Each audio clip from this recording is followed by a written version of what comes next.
Perfect. Good morning, everybody. How are we today? Good to see you all. Welcome to our A&F committee meeting of September 19th, 2024. Just as a note, everybody is here today. Nobody is working remotely, so we don't have to take roll call other than the first roll call. So let's do this. As always, we'll be calling on directors to speak on items that push their speaker button. Please limit your comments to the matters not already addressed and state all of your points when you have the opportunity to do so we can move through our agenda. So, Nicole, would you take our first and last roll call, please? Chair Rant. Here. Vice Chair Abdullahi. Present. Vice Chair Hogan. Directors Acosta. Here. Bays. Here. Ike. Hilliker. Here. Hurst. Present. Katz. Here. Myers. Here. Ray. Vespi. Wiley. Here. Yamani. Here. Chair Rant, you have a quorum of the committee. Thank you, Nicole. I have no additions to our agenda. At this time, I would like to ask if there are any members of the public wishing to comment on any items listed on the A&F committee agenda for today. Nicole, do we see anybody here or anybody in the No one waiting here. room? I will check in the waiting room. Okay, if thank there you. are public speakers in the Zoom waiting room, please raise your hand through the Zoom app or press star 9 if you are listening by phone. I see none. Okay, thank you. I have no chair's report. Do I have any comments from my vice chairs or directors on the committee or directors in general? Okay, seeing none, moving right along. This month's consent calendar includes staff recommendation to note and file the monthly treasurer's report. Do I have motion to approve the consent calendar? A motion by So moved. Hurst, Second. second by Yamani. All in favor, please signify by saying aye. Aye. Opposed? Okay, thank you. Okay. Action, discussion, presentation. First, we will have a presentation by Piers Rosnan, our financial planning manager. He's going to present us an update snapshot on what's going on with our 24-25 rates and charges performance to date. Go ahead, Piers. Good morning. Thank you. Appreciate being back here. It's been 1 month since I got 1 month reprieve, so I appreciate that. Here we are coming off of what we adopted in July. So going backwards a little bit, in July, the board adopted a 14% effective rate increase. That was the result of months of work. We started the process in February, worked all the way through July. Typically, we get rates adopted in June. This took us a little bit longer. In the July board meeting, to get down to the 14%, we made a further deferral of a $7 million bifurcation project. The board directed the general manager to cut $2 million of additional operating budget expenses. In June, we had the request to come back with quarterly sales updates and financial updates, coming back here in September and November.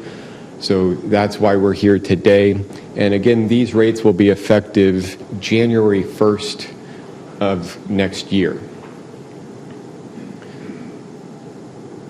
When we concluded our June board presentation and after those rates were, that full rate decision was deferred until July, Moody's made a request, Moody's rating agency made a request for a full rating review. And those presentations, those meetings are underway.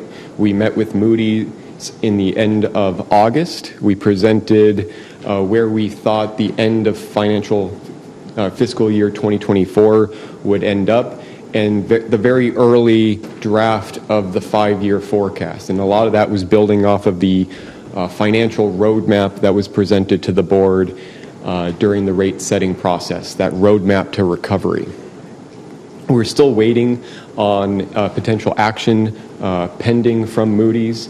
Typically, we see something in a week or two from that meeting, but since there's no urgency in terms of going to market, it seems to be taking a little bit longer.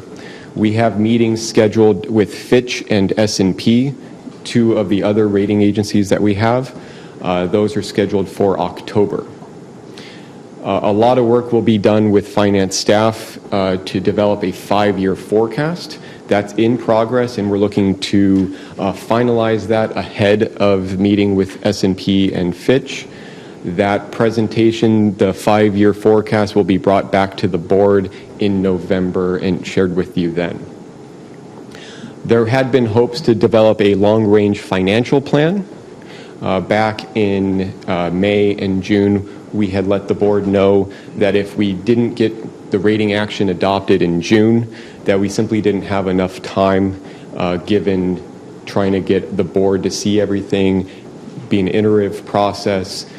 So the long-range financial plan will be pushed back to following next year's rate-setting cycle. So again, hopefully starting in July of 2025 and being brought to the board in November of 2025. Because we're not developing the long-range financial plan, we fell back to the budget policy that was recently adopted and doing the 5-year forecasts ahead of the new 2-year budget development. As we were all looking for, and we hoped that there would be a repeat, we're continuing to have conversations about another water deal, replicating what was performed at the end of 2023. That water deal last year saved us, when all was said and done, about $20 million. The gears are in motion to replicate that. IID last month took the initial steps. IID needs to first identify how much water can be available, how much is going to be allowed off of our portion of the QSA supply. And so we're looking to replicate that. If we're able to, it's another $22 million benefit or so to the Water Authority this year. However, we do have to float the cost of both our MWD supply and the QSA supply. So essentially, for 50,000 acre-feet of water that might be part of this deal, we have to buy 100,000 acre-feet of water, and then once we're reimbursed, we'll be reimbursed for that second payment of 50,000 acre-feet. So that's about a $17 million challenge to our reserves and our cash flow during that point in time. Another thing in terms of the roadmap and the financials that we were forecasting is detachment. As we're all aware, Rainbow is looking to detach. There's a question in terms of when exactly, but right now the updated time is a detachment of November 1st, 2024. As part of that detachment process, there was an agreement signed for an accelerated payment of that defined LAFCO exit fee of roughly $15.8 million. That would be paid an accelerated time frame upfront within 90 days of that certification of completion. We've since then learned that the full receipt of that $16 million worth of exit fee may not be received within that 90-day window. We're working with Rainbow to identify what that payment schedule looks like. We don't have more information other than that, other than we're working with them. But that would be about a $13 million impact on our reserves that we had expected, we had anticipated ahead of our April debt service payment. And so that's just $13 million less in the coffers than had been anticipated. When we talk about water sales, part of this update is a water sales forecast. Relative to where we have kind of reset in terms of the forecast, things are stabilizing. As you look at the calendar year sale to date, those green bars were what we budgeted, what were forecasted in our cost of service report last year. The lighter blue bars show you the actuals. And so that line that you see is the cumulative build of our shortfall in terms of acre feet of water sold. Right now, we're about 50,000 acre feet less than we had set rates for last year.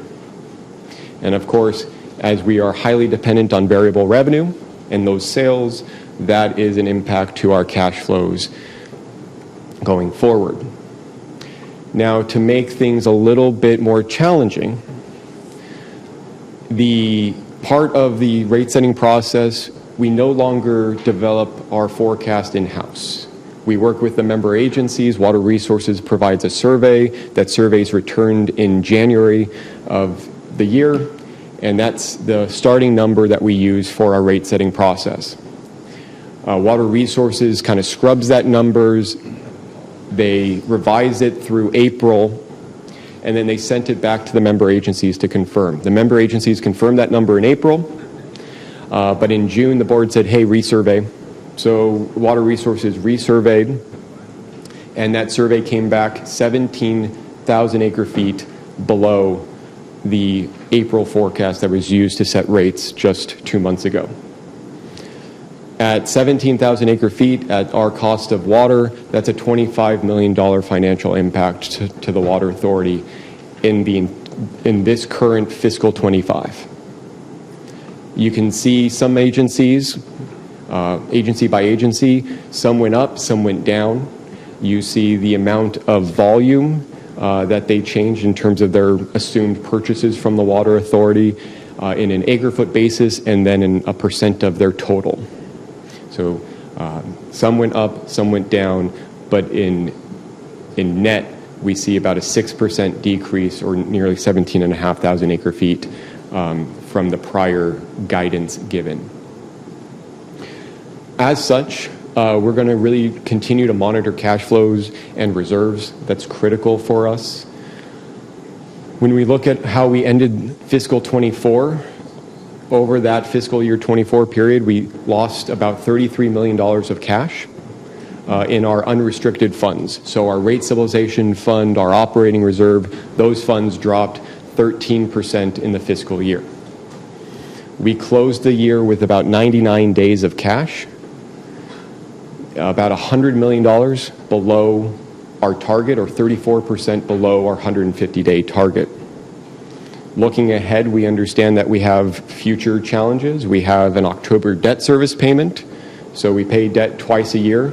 Once in October, it's a smaller amount, and then in April, we have a much larger amount. It's about $103 million in April. We have that carrying cost of the potential water deal. We have the lower funding of detachment, and it's really just looking at that water sales forecast. What's our ability to generate the necessary and planned cash flows to kind of rebuild those cash flow positions ahead of the next debt service payment? As we talked about throughout the rate setting process, April 2025 was always going to be a pinch point for us. That's not enough months in the rate setting cycle of calendar 25 for those rates to take effect, and it's just a challenge until we get to see that. So right now there's no immediate actions requested by the board, but staff will continue to monitor. We'll present an update here in November alongside that 5-year forecast. Leanna and the whole finance team will initiate the budget development of the new 2-year budget. And then as part of this whole ongoing conversation is meeting with the member agency rate work group, so member agency general managers, finance officers, and consultants to look at how we can look at fixed cost recovery.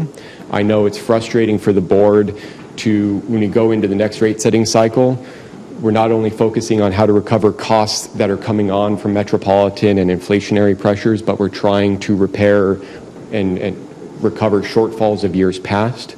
So having this group that's really focused on fixed cost recovery to plug that shortfall so those shortfalls don't occur is the primary charge of that group. We have a meeting next week and can hope to continue to move the needle. So with that, that concludes my presentation, and the entire team's here to answer any questions. Okay, do I have any questions? I see nobody in the queue. Oh, Director Wiley. Thank you, Chair Rand. Can you go back to slide 5? Just want to talk through a little bit the rainbow. So, and I'm glad to hear that you're working with us. I really hadn't heard much about this until about a week ago, and so, and really that it was going to be some kind of a issue, right? And so if we look back to the as far as the provisions that are in the settlement agreement, it was actually a concession on our end, right? And I felt it was very reasonable that, hey, if you didn't pay up front, there's interest, because that was not a requirement by LAFCO, right? It was basically carrying the money without interest. And so, but I felt like in the settlement agreement, that was a very reasonable request, and we signed off on it. Just to get the facts going, the timing is correct, right? And that was something that I did go back and forth with Dan on, as far as I knew that was kind of critical to you guys. When is it actually going to occur? And so we still are looking at November 1st. That's still a little bit fluid. There's a construction project we're wrapping up, and so, but in the next 6 to 8 weeks, we do expect to complete it, and that first $3.2 million check will come along with that. So, so that's the first timing. On the last bullet there, it is a debt that we're dealing with, right? It's an almost $13 million debt beyond the initial payment. It's not insignificant to Rainbow. I know a lot of the talk around here has been it's insufficient and really not talked about it in a significant way. It's a big payment we don't write a lot of $13-14 million checks at Rainbow, I'll be honest, a district our size. To put it into context, it's like 30% of our annual budget. That'd be like a $400 or $500 million payment, in context here. So a little perspective on that would be good. I think we have been looking at all options to satisfy the debt, right? We are committed to satisfying the terms of the settlement agreement. I now realize this is a cash flow issue for the Water Authority, so that helps knowing that. I mean, hey, they're really looking for this payment to come through. So we have been looking at all options, and really our intent is to not finance through the Water Authority. Our intent is to do that outside. We think we can do a little better than the terms in the settlement agreement. So I'd say this last bullet, that Rainbow now anticipates payment to be made over time, that's actually not correct. We do not anticipate extending those payments over any long period of time with the Water Authority. So I just kind of wanted to set the record straight. Everything's been great, really, with, in terms of the settlement agreement. Staff, we've worked great with staff to kind of do all those terms. I just felt like this one kind of got on a telephone game a little bit, and I didn't really get a call until last week to really get the facts. And so, but I appreciate, we are willing to, we want to work with the Water Authority to solve these issues. Again, it's a very unique debt. It isn't a construction project where you can just tax exempt debt or those different options that are available to you. So it's taking a little bit of creativity, to be quite honest. And so that's all I got. Yeah, Director Wiley, I just wanted to comment a little bit, agree with everything you said, and I know we continue to talk and work together, and you hit the nail on the head. This is a cash flow issue. It's a budget assumption that we made in a period of time, no different than demand projection. Things change. You can't hit stuff with pinpoint accuracy. So that's really the context, I think, for this board to understand in terms of what we're talking about. But thank you for those comments. Any other speakers in the queue? Anybody want to talk? I just have a couple comments. First of all, it seems that over the years I've had so many presentations by Pierce Brosnan, and not one of them was good news. And he has perfected the art.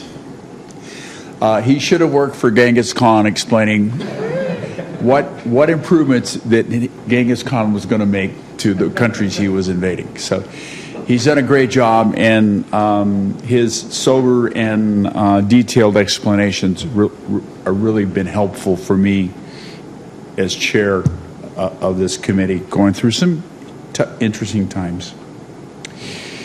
I think one of the things that this situation points out is there is a inherent value to liquidity in an organization, the prime example is we have another water transfer opportunity that would be beneficial to the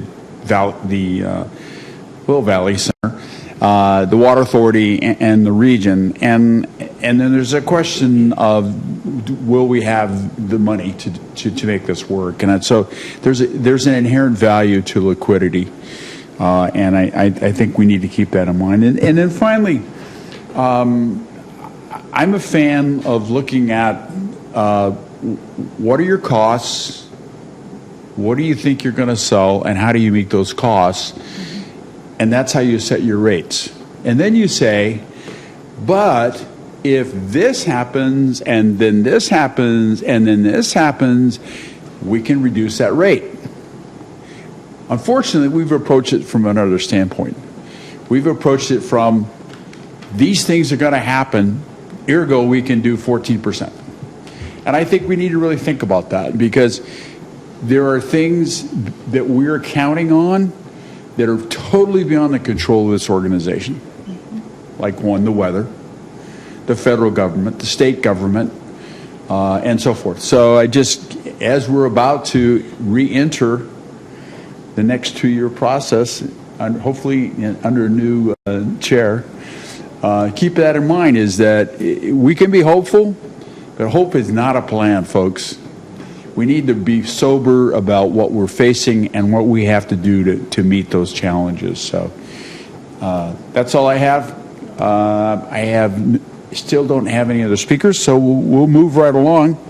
Our next presentation is from Leanna White.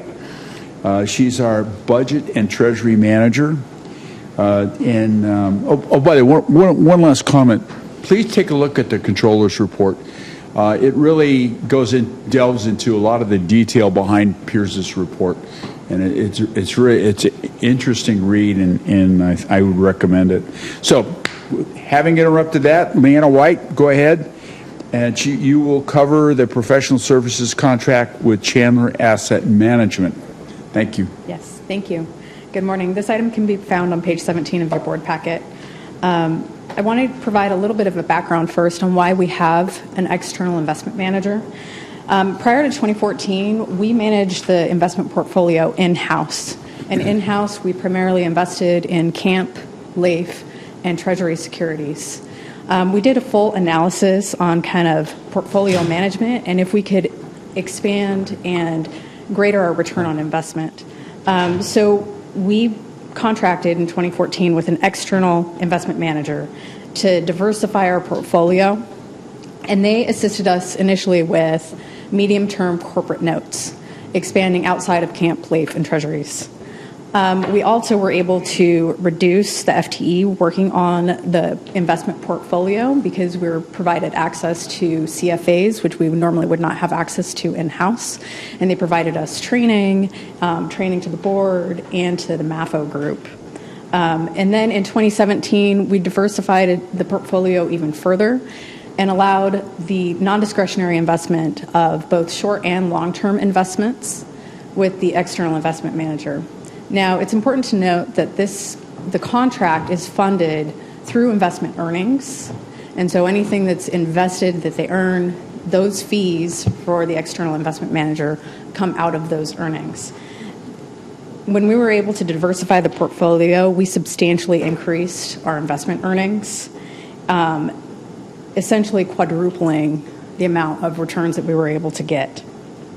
So we feel that this is a beneficial use to the Water Authority and also to the board and to the member agencies because they are able to provide training, access to market. We use them when we do economic forecasts for the budget, for the 5-year forecast, and the long-range financing plan. So as of July 31st, the Water Authority's total portfolio was approximately $357 million in operating and capital funds. The operating portion is approximately $230 million, with about half of that is externally managed.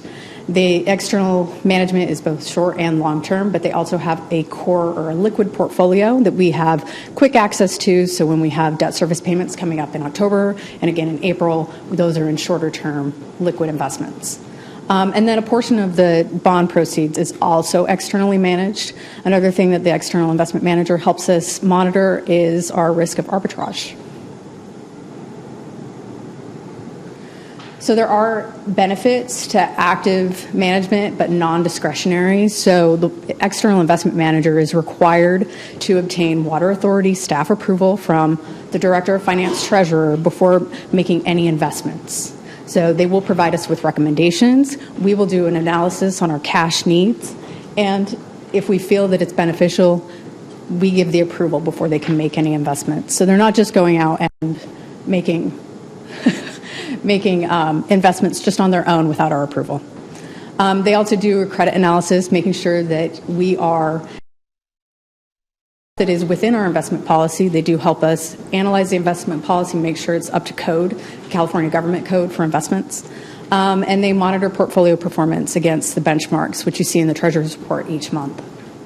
And then they provide us monthly statements and reports on the compliance. And they also evaluate market risk and develop any recommended strategies to help us kind of adjust the portfolio as needed. We also report on needs. If we need a big payment for, a CIP project or anything, they help us pull in investments if we need immediate cash needs. And then they serve, again, as a general resource on training.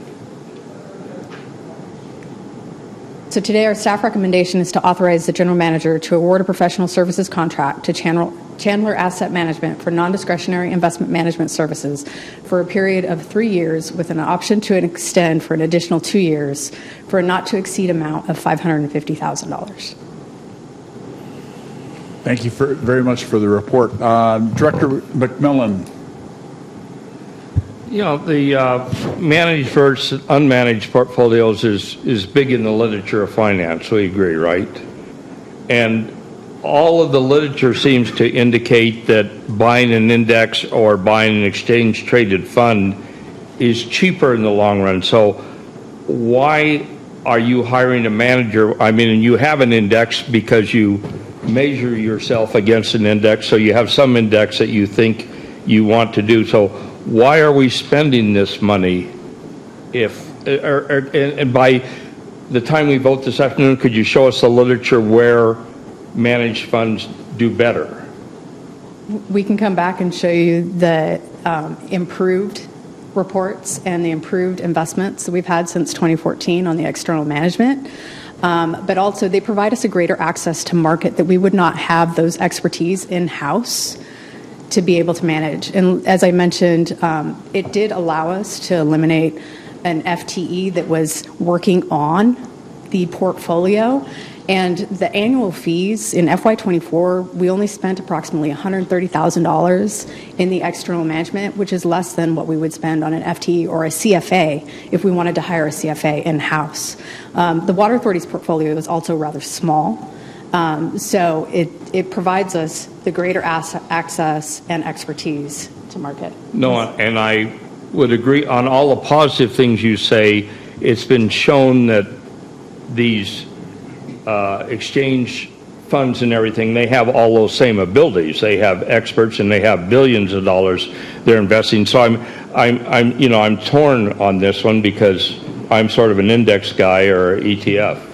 Well, Director McMillan, the bottom line is that when Chandler Asset Management was engaged, they increased the investment income in millions of dollars. And these fees that we're paying them come out of that extra income that we would have never generated. So this contract pays for itself. We have access to 4 to 5 CFAs, which are special designated investment professionals that we could never hire internally. And they can do that extra additional credit analysis and invest among the spectrum of the investment policy. Internally, we would be limited, as Leanna said, to LAIF, CAMP, money markets, the more low-end securities. So again, this contract has fully funded and supported the returns that we received. And those extra millions of dollars that we receive because of the investments that we can make can offset the rates and charges.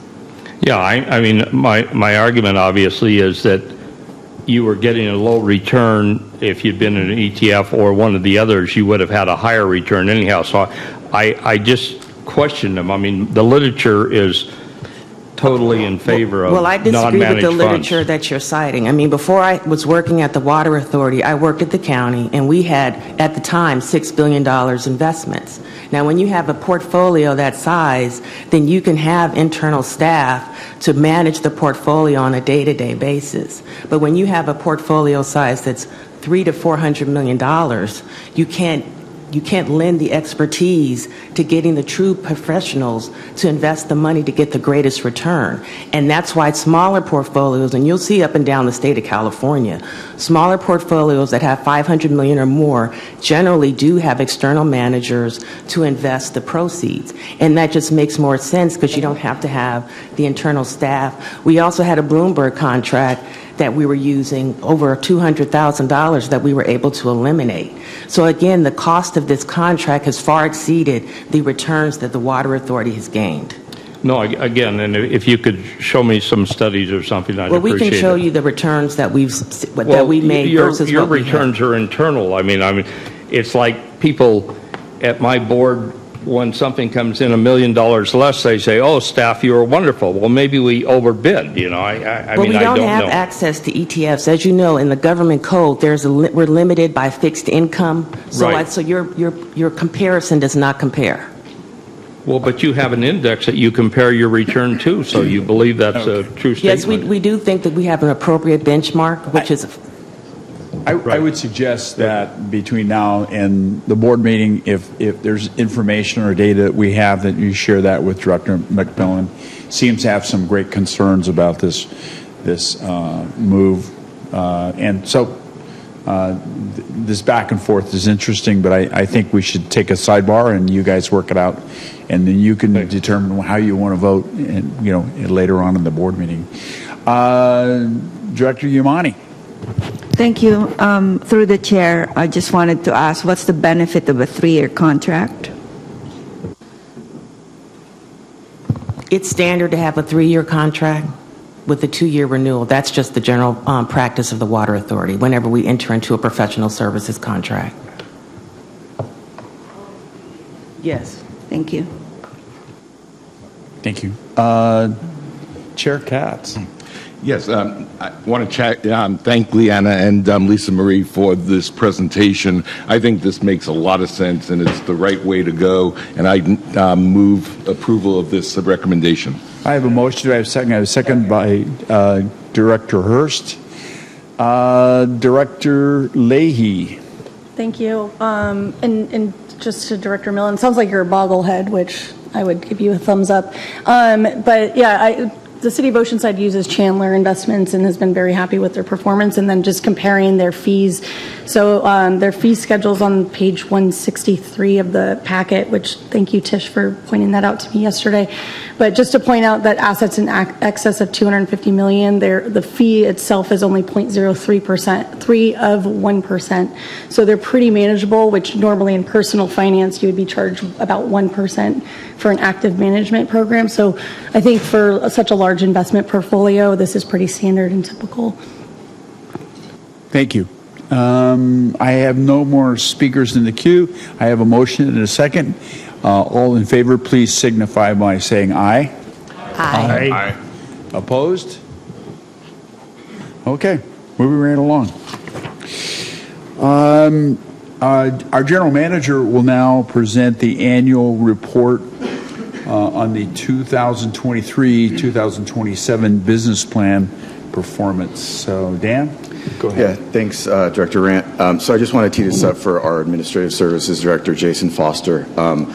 Many of you have seen this business plan in the past. It's a 5-year rolling average of some of our goals. I think what I would frame what you're about to hear with is that we're continuing to looking at doing things a little bit differently. So I think that next time this comes back to the board, the business plan in some form, will look a little bit different. What we're trying to do is slim it down in many ways, but despite that, I suspect that the major themes will stay the same: water facilities, business plan services, and water supply management. So Jason's going to go through the goals that we have, 99 of them, and give you a status update on where we're at. Yeah, all 99 of them, one by one. No, just kidding. Start with number one. All right, thank you, Dan. Good morning, Chair Rand. Good morning, members of the board. So as Dan mentioned today, I'm going to give you a brief overview of the Water Authority's business plan highlights from the most recent fiscal year that ended on June 30th. As Dan said, many of you know the business plan, but if some of you are less familiar with it, it really is our roadmap for achieving success that follows strategies, policies, and procedures adopted by this board. The report is on page 19 of your board packet. Go ahead, next slide. So before I hit the highlights, I just wanted to take a moment to talk about our business plan process. This is something that we don't just develop and put on a shelf. This is a plan that we actively manage and monitor our progress toward objectives, and then we update it as needed. While the business plan has a 5-year horizon, we measure our progress every 6 months, and we update the board on our progress annually, as we're doing today. And then we refresh our goals and objectives every 2 years. And as Dan mentioned, we're going to go back and put a little bit of thought and process of how we're going to make this plan look in future years. But by having this constant review process, it helps us stay accountable to our objectives, yet it allows us to be flexible and accommodate new conditions, new priorities, new direction from this board. So the plan and our detailed progress reports, they are also posted on our website, sdcwa.org, so that it's transparent to the public as well as this board. And this is this most recent progress report that I'm highlighting today. It's our 4th and the last one we will do related to the 23 through 27 business plan. And then we, as Dan mentioned, we're going to start going through an update process to refresh the goals and objectives moving forward. Next slide. So, as Dan mentioned, we have 3 key focus areas related to our key areas of business: water supplies, water facilities, and business services. They're broken down into about 10 program areas, and there are objectives within each program area. There are 99 in all in this particular business plan.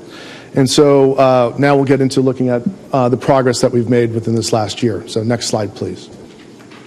So this chart basically sums up our performance after 2 years of reporting out on this particular set of objectives in this business plan. Out of the 99 objectives, more than a third have been listed as complete, and we mark those in our reports with a blue 1 drop. And I want to take a moment to clarify what we mean by a goal being completed. It really can mean 2 things. One is, for example, if we complete, say, a construction project. Construction project is over, it's done, boom, we move on, and then it's over.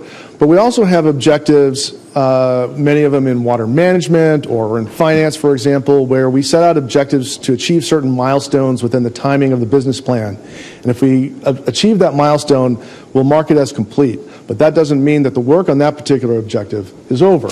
So, for example, a lot of our work in redesigning our rates and charges will make changes that achieve a milestone, but that doesn't mean that the work of this board and the staff toward managing our rates and charges and changing our rate models is done. We'll continue that work moving in over time. So just keep that in mind when you see an objective is marked as complete. We mark objectives that are on track to be completed by the original target date with the blue drop, and nearly half of our objectives are on that status right now. Many of our objectives are long-term, and so after 2 years, to have that many still on track is still a very good thing. Of course, in we set out very ambitious goals and objectives as our agency. We have a lot of, we don't just try and set the bar really low, we set it very high, and of course, sometimes from time to time you will not achieve your objectives on target, by their target date. So we have a handful of objectives that were not completed for various reasons. One, if an objective wasn't completed on time due to circumstances that we're responsible for, it'll get a red 3 drop. We have about 6 of those in this current business plan. Sometimes the board will give us new direction that might delay or defer or eliminate an objective from our business plan. We've had 2 of those in this current business plan cycle, and those are marked with a 4 or a yellow drop. And then lastly, sometimes objectives will not be completed on time due to circumstances that are entirely beyond our control. Actions by state agencies or regulators, for example. If that affects the timing of getting a goal or objective completed, then we'll mark it with a black 5 drop. And we had 8 of those in this current business plan reporting cycle. So now let me get into some of the highlights on the specific objectives. So a few of the objectives that we completed within this last 12 months of reporting on the business plan.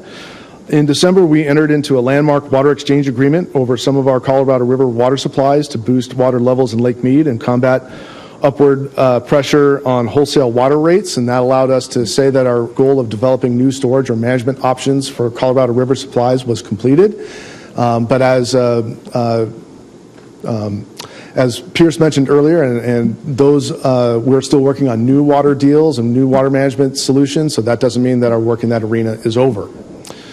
We did complete several construction and maintenance projects, such as the rehab of our first aqueduct treated water tunnels. We did have a ceremony and other activities to commemorate the 20th anniversary of our historic water transfers as part of the quantification settlement agreement. Photo on the slide is from one of the main event there, which was a great affair. We did complete, we worked with the member agency rate work group and the financial strategy work group to evaluate rates and charges and implement some changes. That included a new transportation fixed charge and an updated methodology for several other charges that we did back in February. But again, that's another goal that we marked as complete, but it means that there's still more work to be done in the future. And then lastly, among our highlights, we did complete an independent safety program analysis to help determine ways we can enhance safe working conditions for all staff. So now let me take a moment to just highlight a couple of things that were not completed on time. So things that were delayed or deleted, one of those objectives was the completion of the 2023 Water Facilities Master Plan. That process was put off a bit due to allowing the detachment process to proceed. And so it's delayed by about 9 months, but it is still proceeding, and we're anticipating, I think, the completion to be done by next spring. Another objective that was not completed was we wanted to advocate the state to adopt a state drought action plan that would protect the local supplies that we have so meticulously developed over the years so that they could still be used. But as you all know, we've had 2 very wet years in a row, and the state, not surprisingly, put a state drought action plan on the back burner. And so that objective was pretty well put away, and again, due to factors beyond our control. So that was an objective that was marked with a 5 in our report. And then lastly, we had intended to do a construction of a Poway 5 flow control facility. That was a joint effort with the City of Poway, but the City of Poway opted not to proceed with that project, which was their right to do. So again, that was another example of an objective that we originally set out to do, but was not completed due to those kinds of circumstances. So next slide, please. So finally, I mentioned earlier that the business plan and our progress reports are on our main website, sdcwa.org. I just wanted to show you where that is. So this is a screenshot from one of our recent designs on our homepage. The images on the homepage now are a little different, but the navigation is the same. So if you look at the top, you'll see our main navigation. If you go over to the About Us tab on the far right side of the screen, you'll see a drop-down menu that includes the business plan about halfway down. You can link to the actual plan itself, which is very detailed, and then underneath it you can see links to the latest progress report, which shows you the full detail as you see in your board packet, and so that gives the public a way to see that as well. With that, that concludes my presentation, and happy to answer any questions. Excellent presentation, Jason. Thank you. Do we have any questions, comments? I see nobody in the queue. Okay, this was an information item. Speaking of that, we have several information items on the agenda. One is a report on purchase orders and contracts for goods and services above $10,000. The annual OPEB and pension update. Controller's report on monthly financial activity. And then the consent calendar. I'm sorry, the board calendar. Thank you. Thank you very much. No closed session. And before I adjourn the meeting, I did look around the room this morning and did observe one of our board members seemed very relaxed today. And that's the outgoing board chair. He seemed relieved and smiling a lot. And I just have to say a couple things. One, I've appreciated his leadership and openness and driving this agency through a really couple of tough years. And speaking of tough years, to paraphrase the great Sally Fields, when I heard he had appointed me chair of A&F, I thought, he really likes me. Until we went through 2 budget cycles, and I realized, well, no, this is how he got even. So I started checking all my emails, letters, postcards, anything I'd ever said.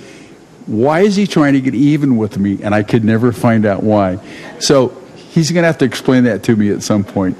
But anyway, just from my behalf as chair of this committee, I appreciate Mel's leadership over the last couple of years and look forward to him still working with us on the board of directors. And with that, I see no other speakers, no other questions, and we are adjourned. Imported water in 5 minutes.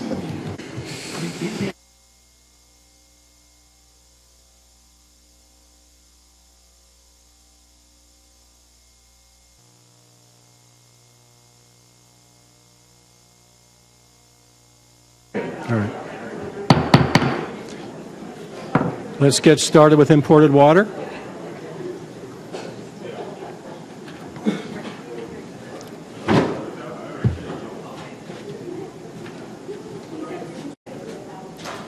All right, good morning.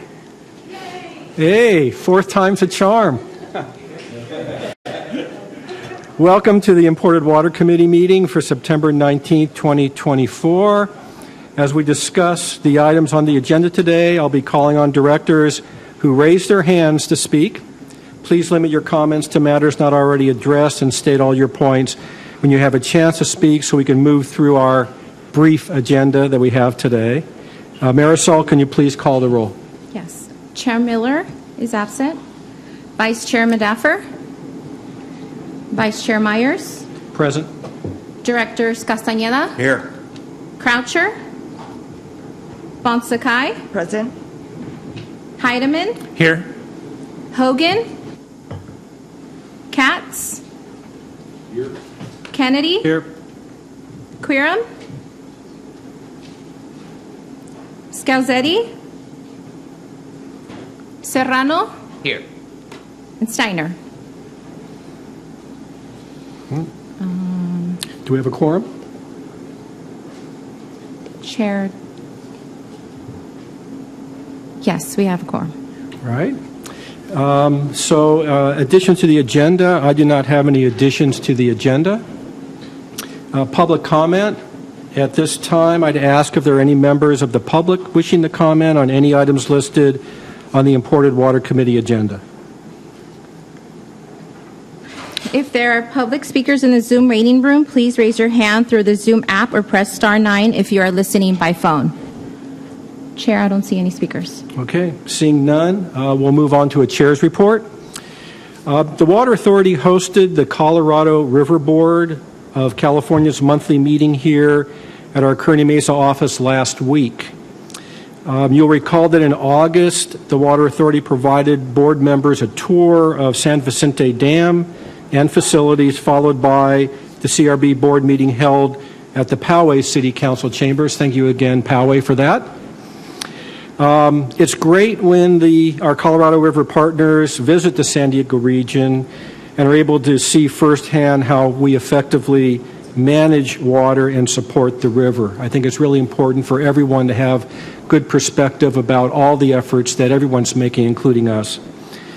In addition to that, last month, after setting annual river operations for 2025 that we heard about during our August meeting, the Bureau of Reclamation released its 5-year projections for river operations. I think the good news is that thanks to the lower basin's conservation efforts, and our 2 wet years, Lake Mead is expected to stay at the current level and avoid reductions to California at least through 2026, which is good news, when a new set of river management guidelines will go into effect. Switching to other imported water information, the Met Board will be asked later this year to allocate up to $145 million to help complete the Delta Tunnel planning work. The Met Board had a primer presentation this last month on the State Water Project, with additional presentations on the Delta Tunnel expected in the next few months.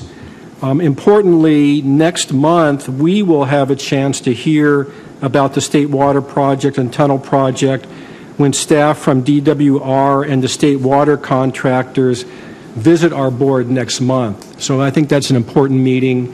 I'm looking forward to hearing their take on where we are now with those projects. Are there any comments by any members of the board, chair, vice chair, before we get going? Seeing none, we start with the MWD delegates report. First up is Director Lois Fong Sakai, and then we'll close it out with Director Goldberg. Director Sakai? Thank you, Mr. Vice Chairman. At Met last week, we discussed proposed changes to the reverse cyclic program. This program was made available in 2022 to deal with 3 consecutive years of low state water project allocations. So under the changes, member agencies can pre-purchase water above a baseline that Met delivers later, but within a 5-year period. However, unlike 2022, when Met implemented the program, because they had no state water to sell, this time, Met's considering making the program available when hydrology is good. This is to both help out member agencies that have constraints in accepting water now, and, as the interim general manager Apodahe described, to afford Met the ability to receive the time value of the money, where otherwise it would lose a sale. We've also received an informational presentation on potential options for north of the Bay Delta water transfers over the next 3 years.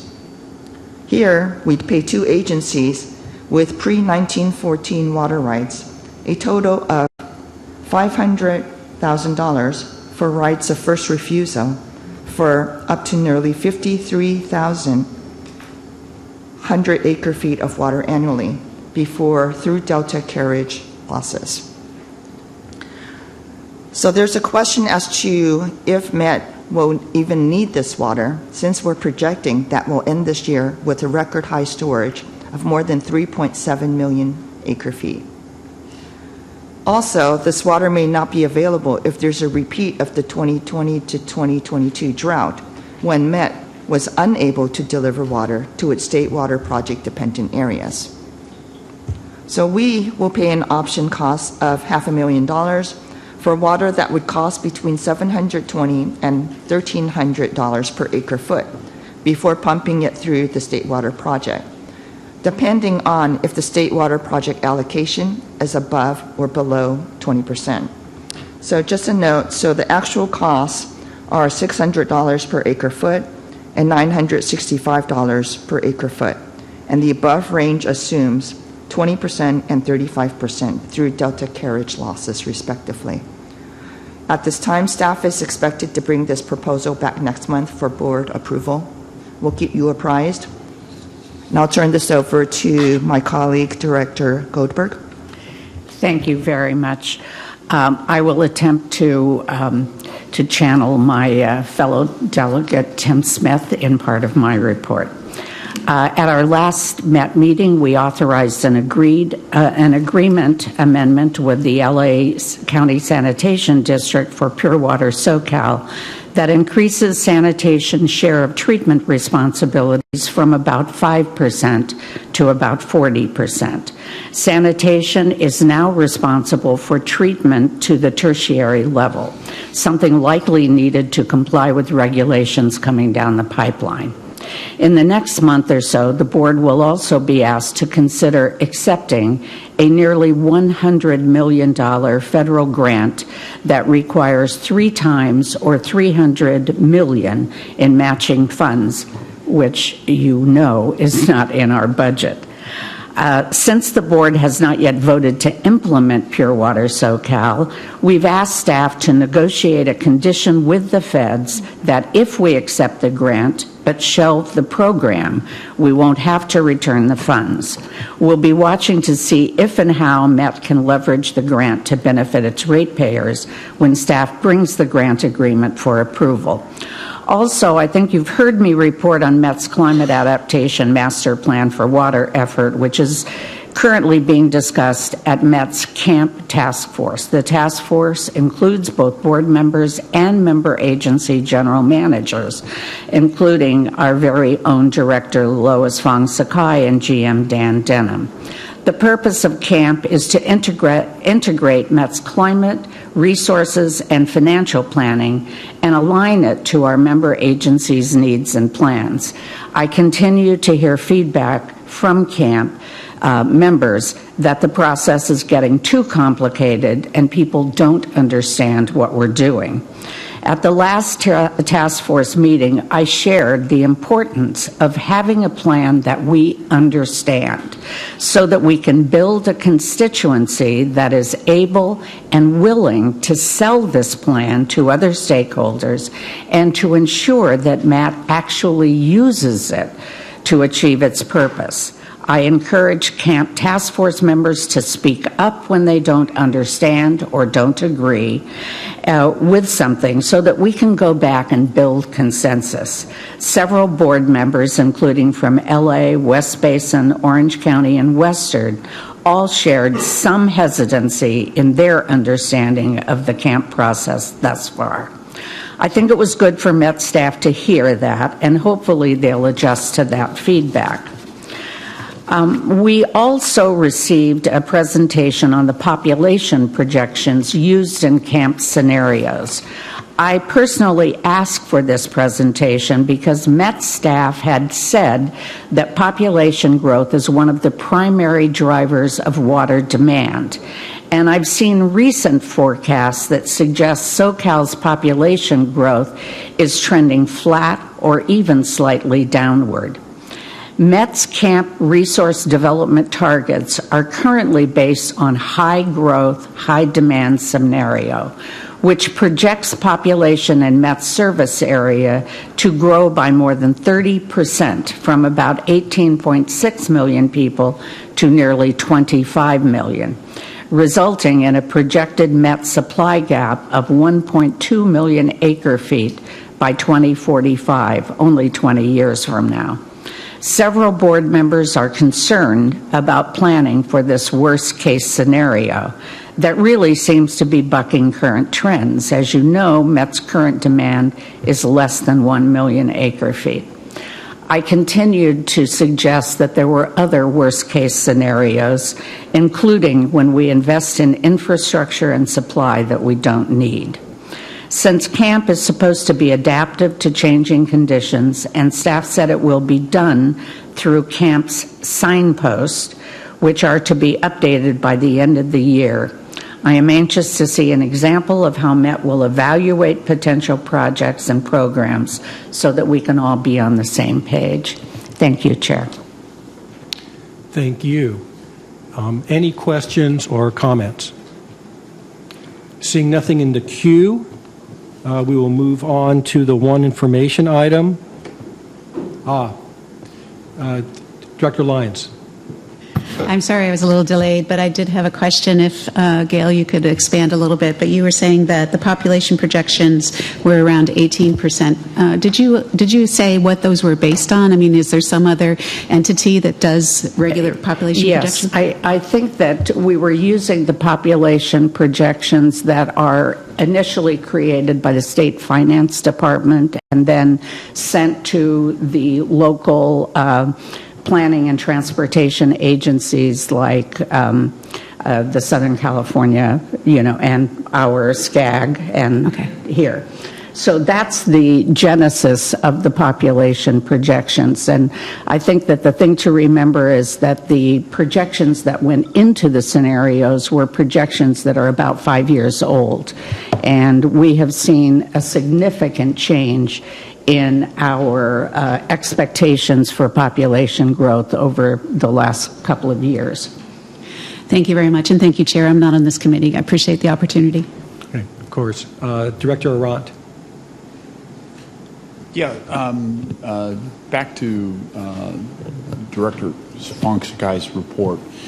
In reading the excellent report on Met activities, it seems that acting General Manager Opatahe has made an argument that doing these transfer agreements serves as a backup plan, even though we have 3.7 million acre feet of storage available. And I was just wondering, is there specific pressure from specific segments of the board of directors to even have a belts and suspenders approach to doing these transfer agreements? Because it seems that the transfer agreements could be questioned based upon flow rates and even in the need. So I was just wondering, is there certain pressure from the 6 or 7 northern agencies that were affected by the issue that we had a few years ago, or just a question? I'm going to call on Amy to help me with answering of this question. I did ask the question about the time value of money because I did have some concerns about pre-selling at a reduced rate when our energy costs and other expenditures or other costs may be going up later. But Amy? Maybe there are 2 issues here, Director Aran. I think you were talking about potentially the north of the Delta transfer? Yes. Is that what you're saying? Yeah. For that one, I did not hear any board members advocating for those transfers, but it's not to say they're not in the background. But as Director Fonseca said, it is curious because Metropolitan does have a lot of water in storage, and moreover, I would think the areas who are impacted by the lack of state water project access to Colorado River water, these 2 entities during a repeat of the recent drought that resulted in the allocation, that water most likely will not be available. So it was curious. It's a pretty high upfront cost, though. Yeah. Thank you. Okay. Thank you. We have Director McMillan. Yeah, when we talk about growth, we always seem to correlate it with increased water use, but when we look at it, we don't see that happening. Amy, could you sometime just give us a report on growth in Southern California versus water use or something like that? Because I think they're negatively correlated. I don't think there's a positive thing there. Yeah, I'm sure General Manager Denham will accommodate that, and most likely will be done by the Water Resources staff. Yeah, my thoughts exactly, Amy. We'll have a report out on that. We have Director Steiner. Thank you, Mr. Chairman. I think it would be nice if this board at this particular moment, particularly since we were just asking Amy to do something in the future, acknowledges that she will be retiring from the Water Authority. A well-earned, well, I didn't want her thinking that wasn't going to happen, that well-earned retirement. For those of us who have been Met delegates and those of us who have been on the board over the years, the recognition of Amy has been not always very high and should have been. She has been a resource, an ability to go and find out things that other people wouldn't find out, contacts, a willingness to give up her own time to work and make sure that Whatever we were doing, we were well prepared, and we were. Everybody knew that we had an amazing staff behind us, led by Amy, and I think we all should say thank you to her for her years of service.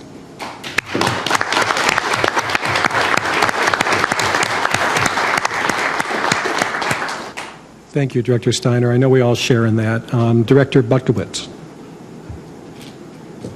Yeah, I too want to thank Amy for the time, especially that I was a Met delegate. I've been staffed many, many times in my life, and everybody knows how much I need it. Amy just is absolutely super. There were many, many difficult issues we dealt with at Met, an election of officers. And every time I sat there in a board meeting or a committee meeting, I felt pretty confident because I had been staffed up by Amy. Thank you, Amy, very much. Thank you. Director Fong Sakai. I would like to jump in here also. Particularly over the last 3 to 4 years, I've really gotten to know Amy. There has never been a time where she didn't drop everything she was doing to take my phone call, answer my texts, get information for us. Even late at night, in the weekends, I'm pretty sure the woman doesn't sleep. When I did ask her what her plans were after retirement, she said she was going to sleep for 2 weeks. So that's going to be very, very well deserved. Her family is growing. She recently welcomed the birth of her first grandchild. So I'm sure she's going to be very excited to be able to spend time with her growing family. So Amy, I don't know what we're going to do without you. We're going to miss you terribly. Your laughter, your kindness, your dedication, your friendship, and we hope that you will not be a stranger to us from here on out. Thank you, and Godspeed, and God bless.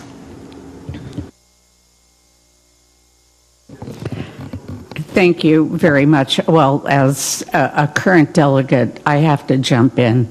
And as the other delegates know, often, my response is, what about me? And so that has been my question since I learned that Amy was retiring, because I rely on her. I call her morning, noon, and night. And while a lot of people talk about her knowledge of the water industry and the issues both at Met and here at the Water Authority, for me, one of the major benefits of having Amy around is that Amy has more relationships with people in the water industry than any other one person I have met in my 5 years here. Amy knows everyone, and everyone loves Amy. Directors at Met approached me at the last meeting and said, how can we talk her out of it? And I said, well, she's already made the decision. She's already announced. We don't care. Let's meet with her. We need her for the next few months. This is not us. This is other directors at Met who also call Amy, and Amy has these relationships that have greatly benefited the Water Authority and all of us. So I too want to thank Amy for everything that she's done for us, and I've made it clear to her that she may have retired from Met and she may have retired from the Water Authority, but she has not retired from Gale. So I intend to maintain not just my friendship, but my information line with her. Thank you all. Thank you for those comments. Director Heidemann. Yeah, thank you, Mr. Chair. I hadn't planned on saying anything formally. I was going to talk with you afterwards, but since we're doing this, I thought I would take the moment and just say congratulations, Amy. What a great career, remarkable career. And Gail's absolutely right. I've been drugged to some dinner parties up north, and everybody knows you. It's kind of awkward for me because I don't know anybody, and you know everybody. So, but anyway, I wish you all the best in whatever you do next. You're a wonderful person, and we're all better to have and met and worked with you. So thank you. Thank you. Director Abdullahi. Thank you for allowing me to speak. I'm not part of this committee, but I'm also going to jump on this moment and thank Amy. It's been great to really learn from you and the phenomenal work. I'm not a delegate, but I have been able to just kind of benefit from your expertise and also your relationships. And there is that saying, and Gail, I completely agree with you. Sometimes not everyone's going to like you, but there is that one person everybody likes, and that's been Amy, at least from the short trips that I had over at Met. And I just wanted to thank you for the dedication, for the passion, and the ability to keep the issues first and foremost in your minds. About you understood what the bottom line is, which is going to be really building those relationships, but at the same time not forgetting the ratepayers and not forgetting the fact that this is a collective. And that's something that I believe that always comes up in the conversations that you and I have had every time I had questions, or in the way that you've supported our delegates and in the way that you've led. So it's going to be big shoes to fill, but I'm really, really happy for you, Amy, for the retirement. It's a loss on us, but happy for you. Thank you. Thank you, and I also share in those comments. It's been a little under 2 years now since I've been on the board and on an amazing learning curve, and couldn't have done it without you. And I'm going to put you on the spot, Amy, and ask if you'd like to make any comments or say anything to the committee. Well, I'm really not prepared to really talk to this committee in recognition of the time constraint you have, but I wanted to just thank you all for all the support you have provided me in my professional growth. I would not be who I am without each and every one of you teaching me different aspects of life, and I will treasure this relationship, and that's keeping touch, and thank you so much. And by the way, just for your information, Liz right here is my right-hand person, and I would not be successful without my team, actually, Liz, Emily, and Sophia, and Marisol. And they are here. They're going to continue to be here, and the Met program is going to be strong. We are always going to support our successful delegates, and yeah. Okay. Thanks. Amy, thank you again, and thanks to your whole team.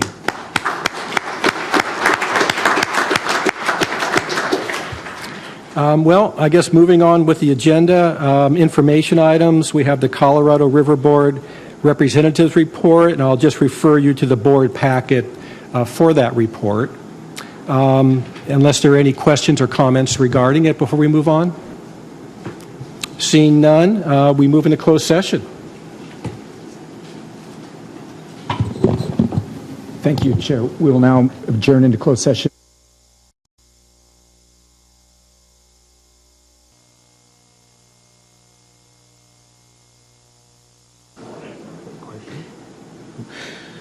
Welcome to the Legislative and Public Outreach Committee meeting for Thursday, September 19th. I am Chair Jerry Buckowitz.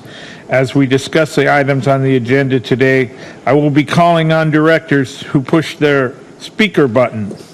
Please limit your comments to matters not already addressed and state all your points when you have a chance to speak so we can move through our agenda. Nydia, can you please call the roll?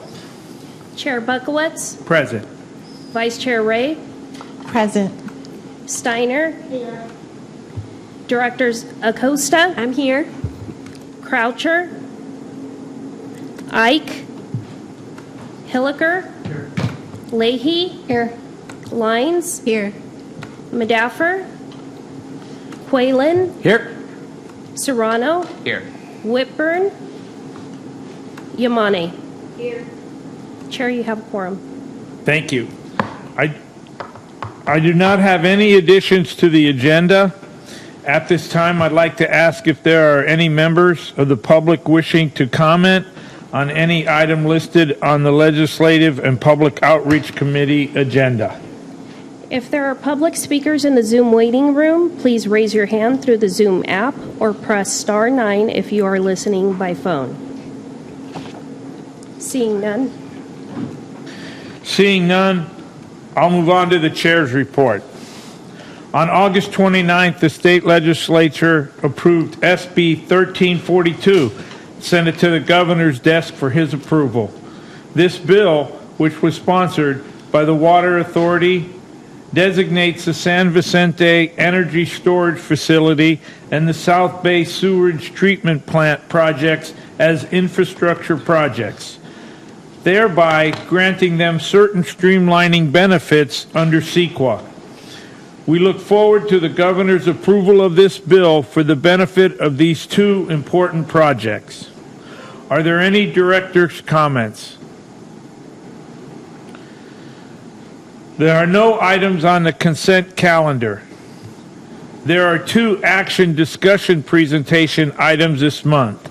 Up first, Government Relations Manager Megan Juarez will provide a government relations update, followed by an update from our federal lobbying firm. Good morning. So we're going to switch that order, and we're going to start with a federal update from Katie, and we have a special guest, Bill, so we're going to let limited time frame right now. So go ahead, Katie. Thanks, Megan. Can everyone hear me? Okay, great. I'm sure you guys, many of you in the room recognize the face of Bill Ball. In January, before January, he was with us at Foley, and he's been with the Speaker's office since, doing some great work there. So we wanted to invite him to give an update. We thought it'd be best to hear directly from the Speaker's office on everything going on with the CR and WRDA, et cetera. So Bill, I'll turn it right over to you.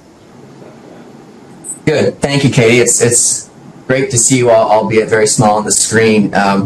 It's wild that a lot of things change in a year, but here we are still at the San Diego County Water Authority Board meeting. I joined Speaker Johnson's office in January. Basically, my portfolio includes the Transportation Infrastructure Committee, the Natural Resources Committee, the Ag Committee, and the Energy and Environment sides of Energy and Commerce Committee. And so it's everything from surface transportation, ports, federal permitting, Western water, land management, forestry, energy, climate. So all fun issues that we can all coalesce around. And I do greatly appreciate the flexibility in the schedule. I got to run down to talk to my boss in about 8 minutes. As you can imagine, there's a lot going on this week. And so we're trying to work through that. But just wanted to update on a couple of things. Obviously right now the main focus is a continuing resolution and funding the government, which obviously runs out at the end of this month. We had a vote yesterday on a paired bill that was the Republican kind of alternative, and we're working through it at Four Corners to try to find a path forward and working with our members. And so, I don't anticipate Congress moving ahead of schedule because oftentimes we don't do that. But I will say, there's a lot of talks going on and there's a lot of options on the table. And so, for what it's worth, I think there's a path forward here. And so we're just feverishly working to get that done as quickly as possible because outside of, us coming to agreement, which is always a problem, the logistical timelines and the process, the rules in the House and Senate and cloture clock, there's certain amounts of time we kind of have to burn. And so you can't run up to the last minute because there's procedural things you have to do as well. And so you have to factor that into the timeline. I think if you've been looking at the media, I think the two sides are we going to get something through the end of the year or into March of 2025? And, so more or less will be somewhere between those two, which probably isn't the most helpful information, but that's kind of where things stand. A couple other big items hanging out there I know are important. Obviously, the Water Resources Development Act. We passed a bill out of the House with a great margin. I think we were upwards of 360 or 70 yes votes. Huge bipartisan vote. Where the committees right now, I actually talked with Carper's Deputy Staff Director, Senator Carper, who's the chair of the Environment and Public Works Committee in the Senate, earlier today, because I, at one time, long time ago, worked with him in Susan Collins' office. And they're working through going through the pre-conference process now. So trying to get the House and Senate committees, majority and minority, to agree on text so we can put a final agreement together and move it. I anticipate, I know you guys have a lot of priorities. I know Katie and I have talked about that. I know there's a lot of good things in there for the water industry at large. I anticipate we'll certainly get that done. I think likely pens down on texts. We're anticipating probably by the end of this month. It wasn't really in the conversations to put it in a CR. but I anticipate probably we'll see movement right after the election. But I think that'll be smooth sailing, and we'll get that done. There's not really that many sticking points. Next week, Chairman Westerman put out a forest health bill to help with forestry and wildfires. Obviously, a huge issue for California and all over the West. That'll be on the floor likely next week. I looked through the amendments today. I think they just got posted about 10 minutes ago, and I think Congressman Peters and Congressman Levin offered 2 amendments. We'll kind of see how that plays out at rules, but generally, I think that's it's a bill that will be bipartisan. Might not be something like we see with WRDA with 300 yes votes, but we'll definitely have some good Republican and Democrat support there, and certainly in timely fashion, because it's every year is a bad year for fire, even when it's a good year. And any fires is too many. So we're really hoping we can get that thing done, and hopefully we can find a path forward with the Senate. And then, I will say a lot of kind of what we're looking at now is for next year, right? So we're positioning ourselves what an agenda might look like. So I was certainly, looking through if the Republicans win the House and Senate and the White House, we'll be looking at a reconciliation process. If not, we're still going to have priorities we're going to want to move. And so I would implore you to talk with your federal team and Katie. And, me and Katie we're good friends. We've been colleagues twice over now, at two different places. Just by happenstance, it all came together. And so definitely transmit those to your federal team, and we'll be made aware of those. And Katie and I talk often, so we can make sure that we have those on paper. And there's a lot of interest in this year in Congress. Obviously, it's been hard to move things, and that's just kind of by virtue of small margins. The smaller the margins, the more power every member has, and so it makes it more difficult to do anything. So there's a lot of good things that may not have been done just because of the difficulty of moving things down. So there's definitely a large appetite for a robust legislative agenda on both sides. And so I think it's, definitely important to get those things out there as soon as possible. Because, but I think everyone's kind of starting to gear up for next year. We're going to see some chairman changes. And so, these things are really starting to come together. And so I've been working through August on kind of agenda items for next year. So happily willing to discuss those anytime with you all. Trying to think if there's anything else. It's really right now we're in funding land, and so that's why I have to run downstairs. But I really appreciate the opportunity to chat with you guys, and I appreciate you guys being flexible with your schedule to have me. And I'm sure there's some new faces in the room, but everyone else there, you guys have been great to work with, and I miss you dearly. And maybe we'll get out there sometime. But I look forward to seeing you guys in DC next time you're here. Thank you, Bill. Really appreciate the time. I know you're busy. Please go help fund the government. Thank you. Forgive me, I can't luck. take questions, but really, if there's anything you guys want to talk about, just Katie knows how to get a hold of me. I'm happy at any time to jump on a call with you all or meeting, and just good luck with everything, and I look forward to seeing you all soon. Thank you, Bill. Bye. Thanks so much.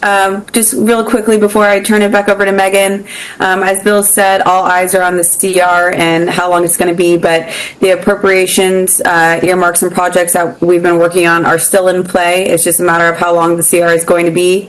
We are still waiting for updates from, FEMA as well as BOR on some of these federal grants. So working with Daniel and Megan on that, keeping an eye on those deadlines. And like Bill mentioned, WRDA, very strong bipartisan bill. One of the provisions I want to flag that is in both the Senate and the House version is it expands the Corps' continuing authorities program to include drought resiliency. So there's a lot of big wins in WRDA. I'll make sure to keep talking with Daniel and Megan on steps forward and when we think WRDA is going to pass.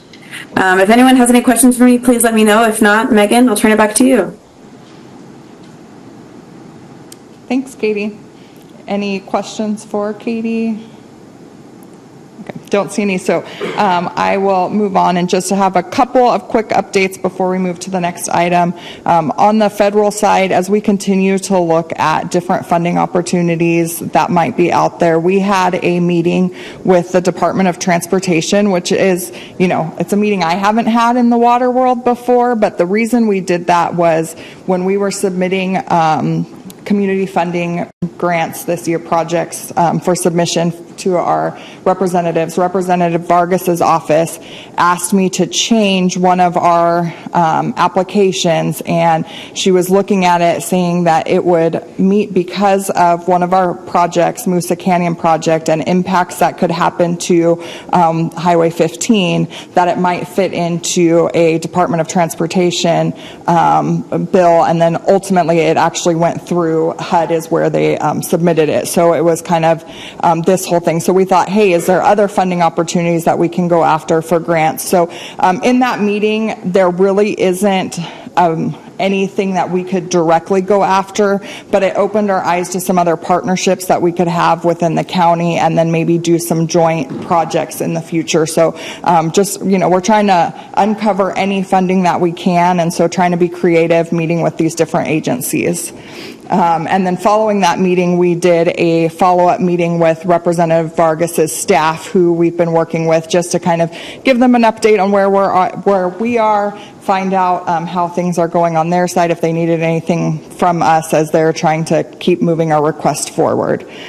And then one thing on the state side that I wanted to mention is, as you know, we talked a lot last year about a low-income water rate assistance program when there was some legislation, and I sat on the CMUA strike team. We expect that legislation that failed to come back next year, and so CMUA is working to try and come up with a proposal from the water agencies, and something that would be workable for the water agencies. So they're just starting conversations, and then once CMUA puts together a proposal, they'll bring it to the CMUA legislative committee that I sit on to see how it is. So different water agencies, following that, we'll continue following that, having conversations. I did talk with our member agency legislative liaisons this week about that process, and we've now invited Danielle from CMUA to come on to one of our member agency calls, so she can hear from all of you agencies and get your input. So Director Arant, you should definitely sit on that call when we have it. And so with that, that's the end of my update, and I'm happy to answer any questions. There's no amount of lipstick available to make that pig acceptable. Thank you very much.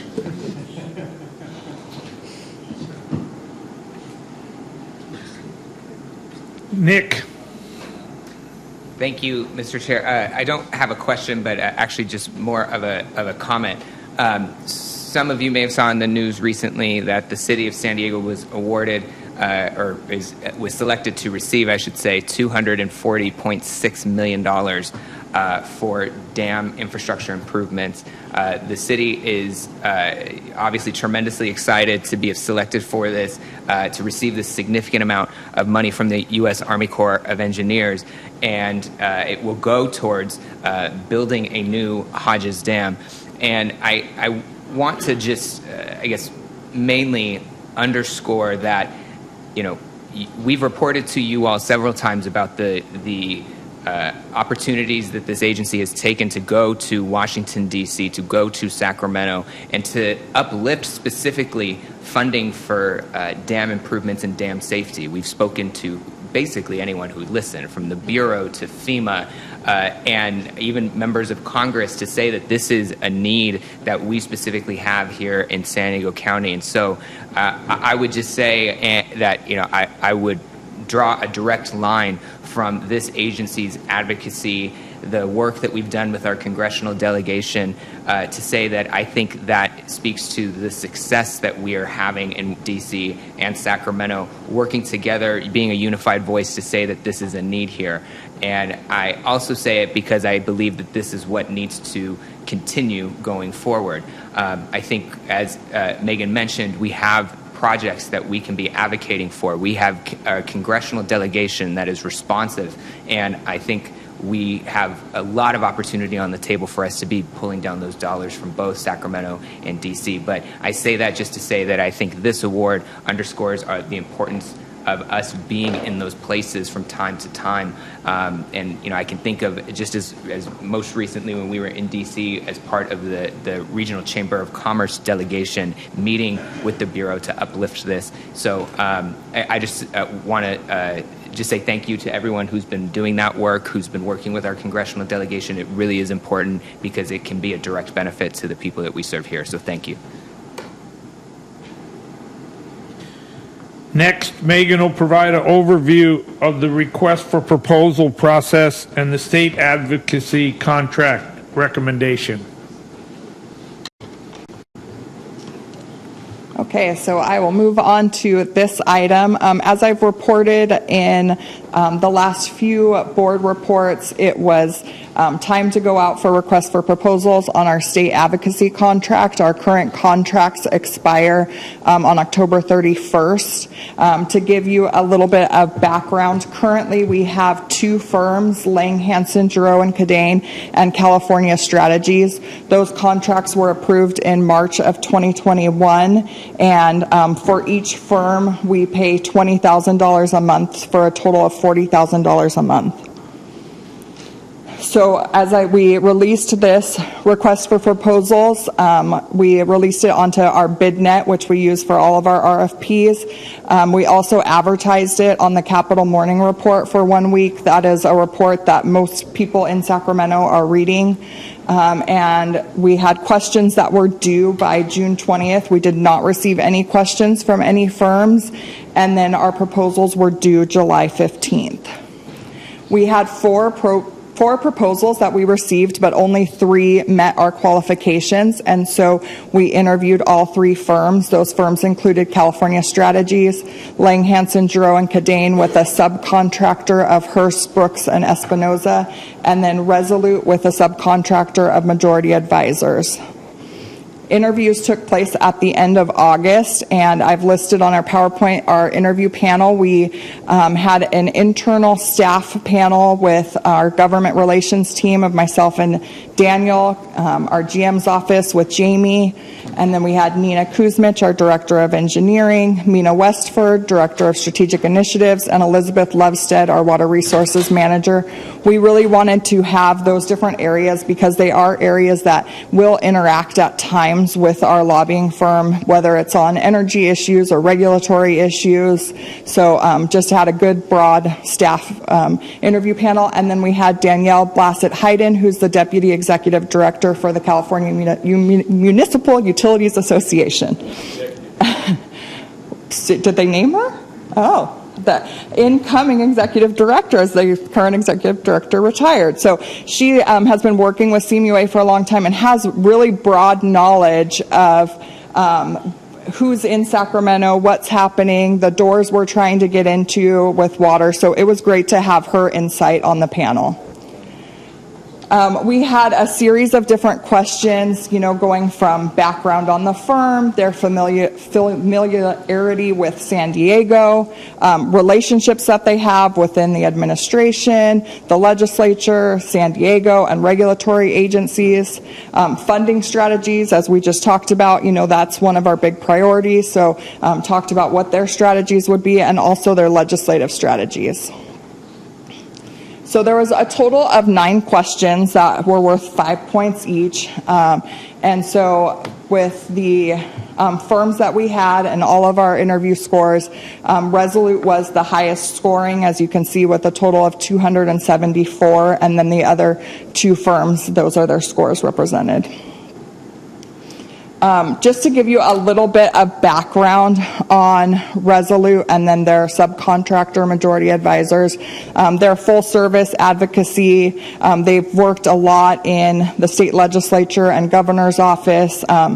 They have worked on a lot of funding, and they talked about even working to get funding during bad budget years, which we know is such a challenge. They have, as I mentioned, really strong relationships and really strong strategic planning. I think it'll be really good for us to do planning with them and come up with a strategy. They do work with some Native American tribes, and they work on environmental and energy issues as well. just to give you a picture of who they are and the team. So the Resolute team, it's David Quintana. He's been around for 2 decades in the Capitol. He is definitely known for his political strategy, and he has been named one of the Capitol's top 100 power players. And then Alfredo is another partner. He used to have his own boutique lobbying firm and then came to Resolute 3 years ago. He's worked with NGOs and government agencies. He's done a lot of work with regulatory bodies, which we know, we continue to work with. And again, he has a lot of strong relationships with staff, committee staff, and then up-and-coming staffers, which is always helpful too to get into certain doors. And then Majority Advisors, we currently work with Majority Advisors as they're a subcontractor currently to California Strategies. So that's Ian Calderon, the former Majority Leader of the California State Assembly, and then Tom White, who has staffed many members and has been the Chief of Staff, and then he's worked for chairs of several committees. So our recommendation based off of the interviews and the scores is to execute a 24-month contract with Resolute in the amount of $247,500. That's a monthly retainer of $20,000, and then there's some expense reimbursement that we allow for. So it does provide an annual savings of $247,500. And with that, I'm happy to answer any questions.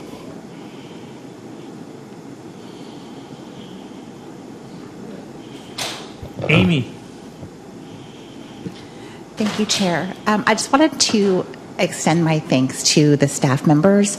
I know that initially the process was unique and different to me, but ultimately I feel that it was a thorough process that was executed, and that the ultimate result was finding an advocacy firm that's going to serve this agency well. As Director Serrano indicated, advocacy is very, very important right now, and it's bringing success to the endeavors that we have here. So I did want to say that. Thank you to the staff for doing that. And it also it's good to know that the staff is hearing this board's concerns about cost cutting and cost control, and that they were able to cut out $247,000 of costs. So I appreciate that as well. So with that, I'd also like to move approval of the contract. Second, Leahy. Do we have a second? Leahy.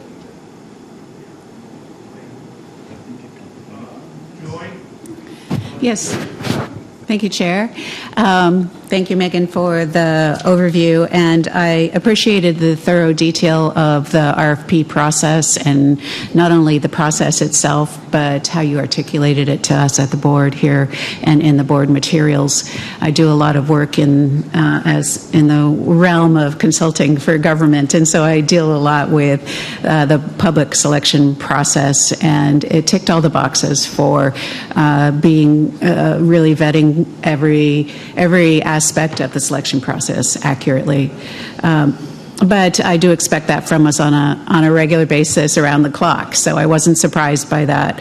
But the one question I had for you, and it more has to do with the overarching decision to go with half of the consulting scope of work. So I understand that this is saving money, and we're looking to really focus and fine-tune the scope of work we're getting from our lobbyists. But could you maybe just articulate how we're going to do that? Because I know we really want to still receive top-level advice and introductions and really maximize what we're getting out of our consultant. At the same time, we're using half of what we have in the past. Could you capture that? Yes, definitely. So when I started about 2.5 years ago, the existing contracts were in place, and then since then we've had Daniel and both Jamie come on board, and so I think With all of us on board, we have a lot of relationships and do a lot of work ourselves with lobbying. Daniel frequently is meeting with the local staff for our state elected officials. Jamie has a lot of relationships, and so do I. I go to Sacramento for the Aqua and CMUA meetings and then do meetings on the side. So, I definitely think that we're checking a lot of boxes as staff, and we're able to do some of that work as staff, and then the consultants will be there, as we need them, and continuing to push, as we're not in Sacramento every day. When we interviewed with them, I have full confidence that they're going to be able to continue and moving us forward in the same way that the two firms that are currently. Great. I appreciate that. Thank you. Thank you. I also really appreciate the transparency of this process and how thorough you guys were with going through the process and having people from different departments, because obviously the legislative initiatives can hit different departments differently. So I appreciate how robust that process was. Also, that you've been hearing our concerns about cost cutting and trying to find ways to save money. As far as the scope is concerned, I want to really focus on the positive parts there, but I would be interested to see how the scope compares to what other agencies are doing. For example, I know City of Oceanside only spends $60,000 a year on state advocacy, and we have a full breadth of disciplines, so police, fire, housing, water, sewer, yada, yada, yada. So I am still a little bit hesitant or concerned about why we're spending $250,000 a year when we just do water advocacy, essentially, and where that gap is on the scopes between what maybe a city like Oceanside is doing versus the Water Authority. I believe I've heard other water districts spend about $6,000 a month, $8,000 a month. So just for future items, I just to continue honing in those scopes. So thank you again. I really appreciate the positive results on this. Thanks. Teresa. Thank you. Lindsay and Joy said almost everything that I wanted to say, but I do have something to add, which is that I am familiar with this firm because I have seen them, and it is so true. They're everywhere. And I think that having a firm that is willing to represent us in the scope that we have presented them with and be so visible everywhere in Sacramento will really help us. But I also really agree with the sentiment that they need to complement what our staff can bring. So our staff is very experienced, and thank you for sharing a bit more about that. But we're not physically in Sacramento. We can't be wandering the halls all the time, only for advocacy trips and things. So I'm very pleased with the scope of this, and I do agree with Lindsay that it would be nice to continue to see comparatives with the other water districts on what they spend. I chair the legislative subcommittee at the City of Carlsbad, and I know what we do there, but we're obviously much smaller than the Water Authority, and this does seem to be a reasonable scope and a reasonable cost for what we're getting. So thank you so much. I support this.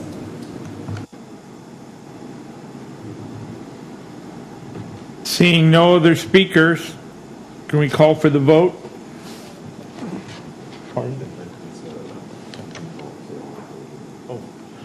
All in favor, say aye. Aye. All opposed? I'd like to abstain.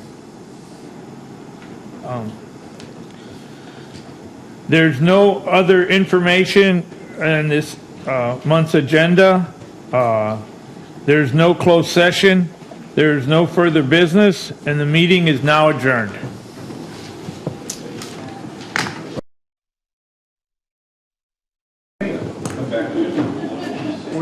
How much time? I know. You got 3 games now.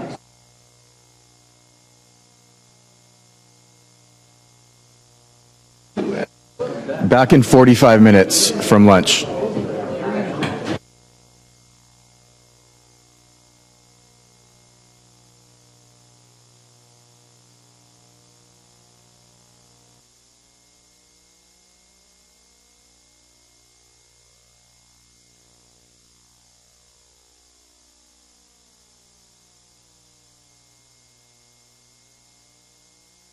I guess. Good afternoon, everyone. We are short quorum, so we'll be directing Director Ray to fill in on the Engineering Operations Committee today. Thank you, Director Ray.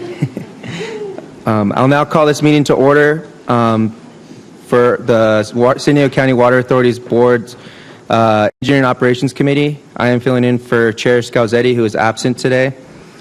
As we discuss items on the agenda, I will be calling on directors who push their speaker button. Please limit your comments to matters not already addressed and state all your points when you have a chance to speak so we can move through our agenda. Roxana, can you call the roll? For the record, Chair Scalzetti and Vice Chair Ellithorpe are absent. Vice Chair Macedo. Present. Directors Abdullahi. Present. Arant. Here. Bukowitz. Here.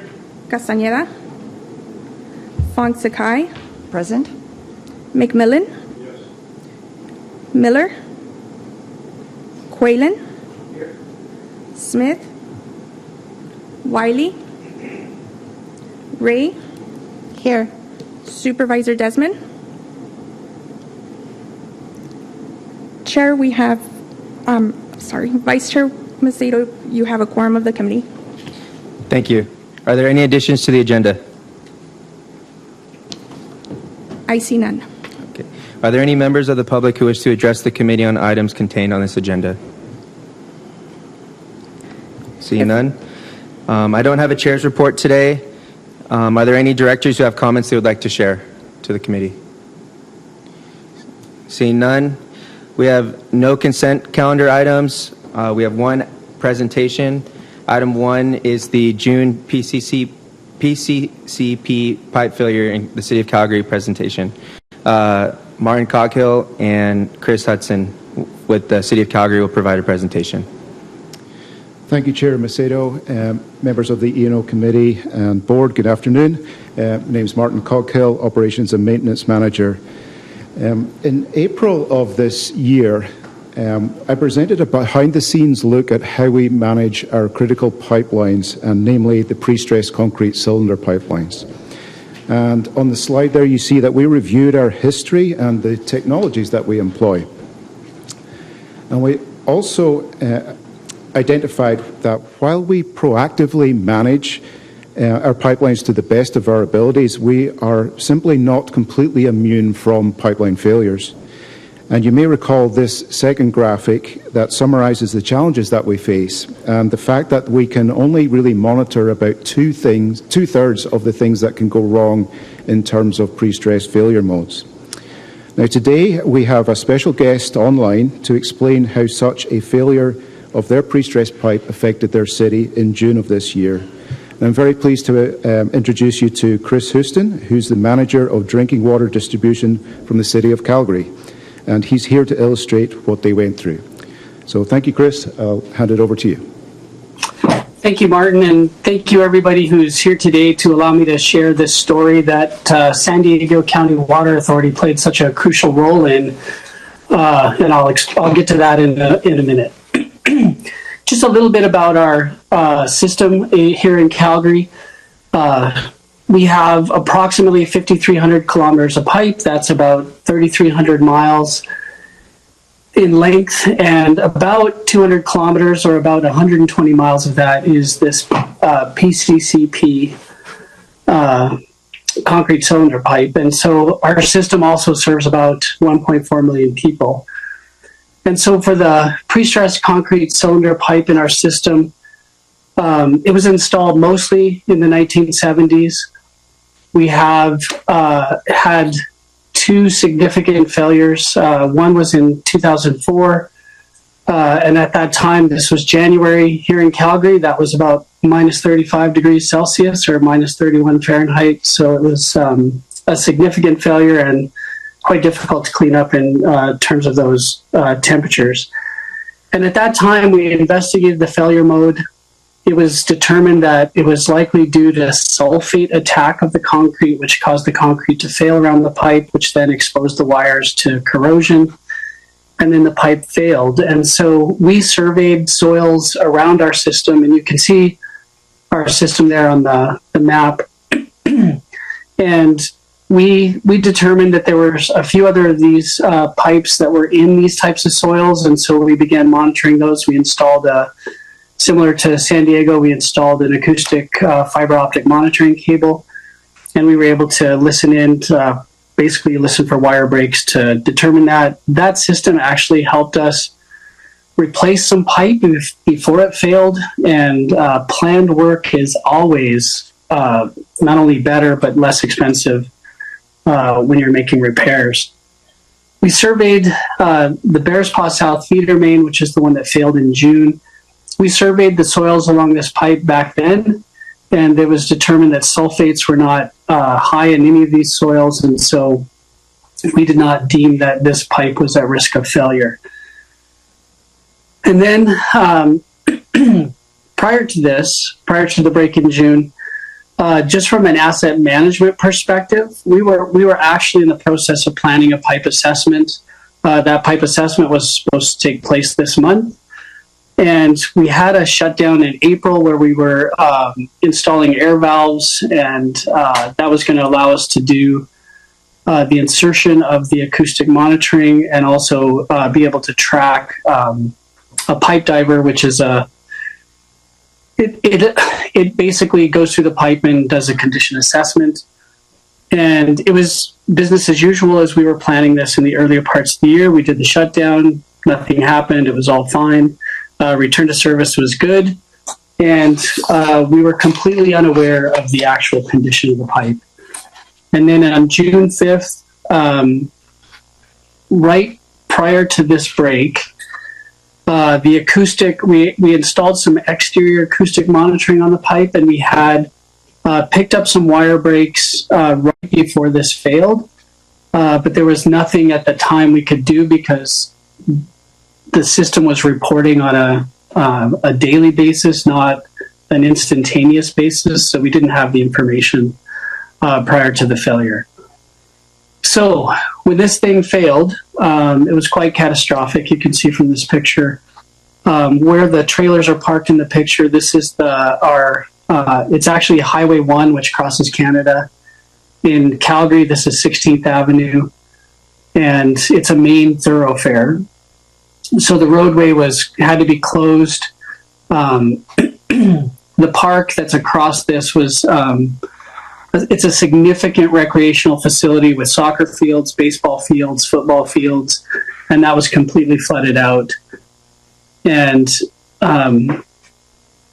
we were pretty lucky that it failed where it did, because along this pipe, there's just down this road, there's a huge trunk main, a sanitary trunk main, and the river, so the river that flows through Calgary, the Bow River, it runs parallel to this road. And so had that main failed next to that trunk main, and that sanitary main would have been compromised in any way, that was something that you can't turn off. And so we would have had massive discharge of wastewater into the Bow River. So it could have been even worse. It was challenging. And we had an assessment done. That report has not been released yet, but we suspect that actually high chlorides, were at play here and actually caused the corrosion of the wires. So this is a picture of the pipe where it failed and where it sits in the ground. It was sudden. And again, there was in that previous slide, you could see a picture of the water coming out of the ground. So pretty significant. Our kind of the impact, I wanted to speak a little bit about a catastrophic failure of this size. For us, this pipe is critical in supply to our entire network as well as to some surrounding communities.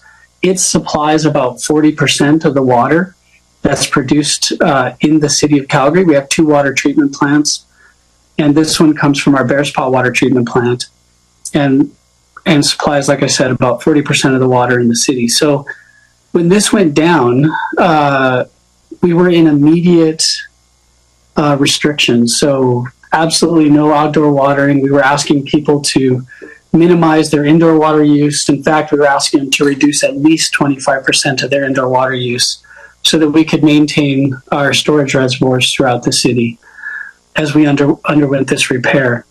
So there were significant restrictions, like I said. This kind of shows the stage 4. There's an aerial shot of the construction site.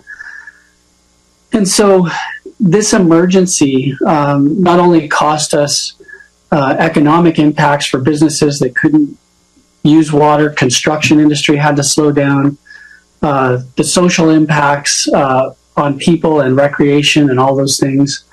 But the bill for this was greater than 20 million. The estimates are probably going to be, it's closer to 25 million. Obviously, our reputation took a hit. People thought that we weren't managing our assets very well, and how did we not know that this pipe was about to fail? We had our emergency operations center activated. We had to declare a state of local emergency. Our city council has asked for a third-party review to go through and make sure that we responded appropriately, and was there anything we could have done to know that this would have happened. And then, of course, there's been claims submitted against the city, and in the media they're talking about potential litigation that might be brought forward against the city as a result of this failure. So it's a big impact. It's bigger than just the $25 million bill. And so when we repaired the pipe, we undertook some inspections while the pipe was open, and I just want to take a moment to say this is the point.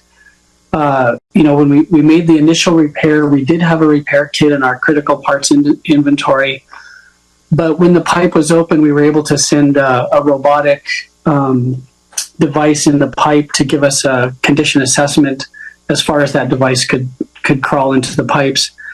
And we discovered that the pipe was actually in really poor condition in several other locations. And so rather than turn it back on, there was a decision made to initialize 6 other replacements of pipe, which all contributed to this $25 million cost.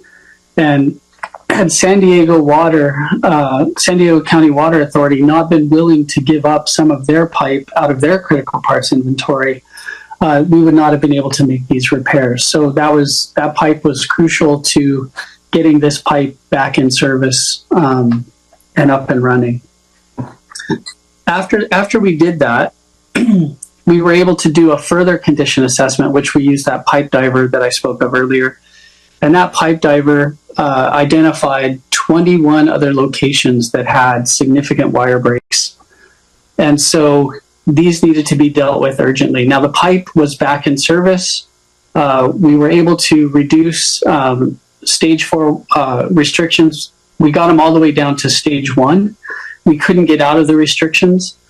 And so these restrictions lasted for a long time, over a month. And then when we started these repairs, we had to shut down the pipe again. So the pipe's been shut down now for the past month, as we've done these further 21 sites. Now, these sites are actually done to strengthen the pipe.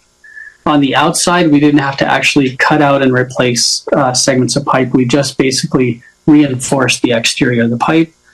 And these repairs, while lengthy and there were so many sites, the planned work actually cost significantly less than the emergency response.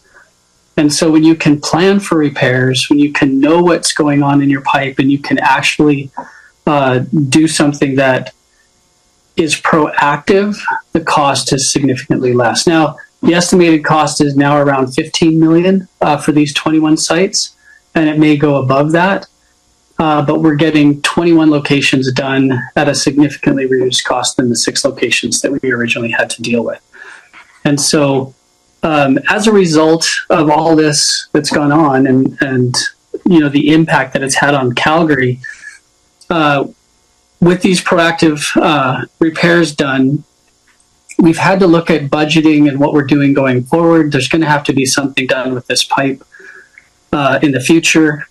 we already have in our long range plan, redundancy plan for this pipe, but it wasn't going in until 2030.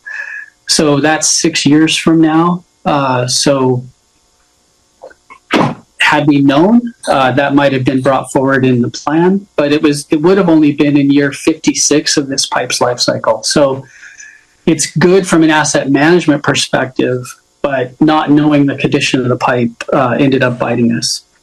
We've done a lot of work in our critical parts inventory and making sure we have pipe repair kits available for this particular pipe. So we've restocked on all of those.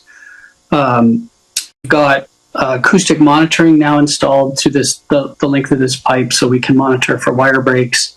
And actually this weekend we'll be putting the pipe back in service. We've completed the repairs on those 21 locations and we're actually filling the pipe today. So it should be back in service. So thank you for hearing our story. Thank you for contributing a pipe to make it possible for us to get the pipe back in service originally. Really appreciate that. And I'd like to hand it back to Martin for closing comments.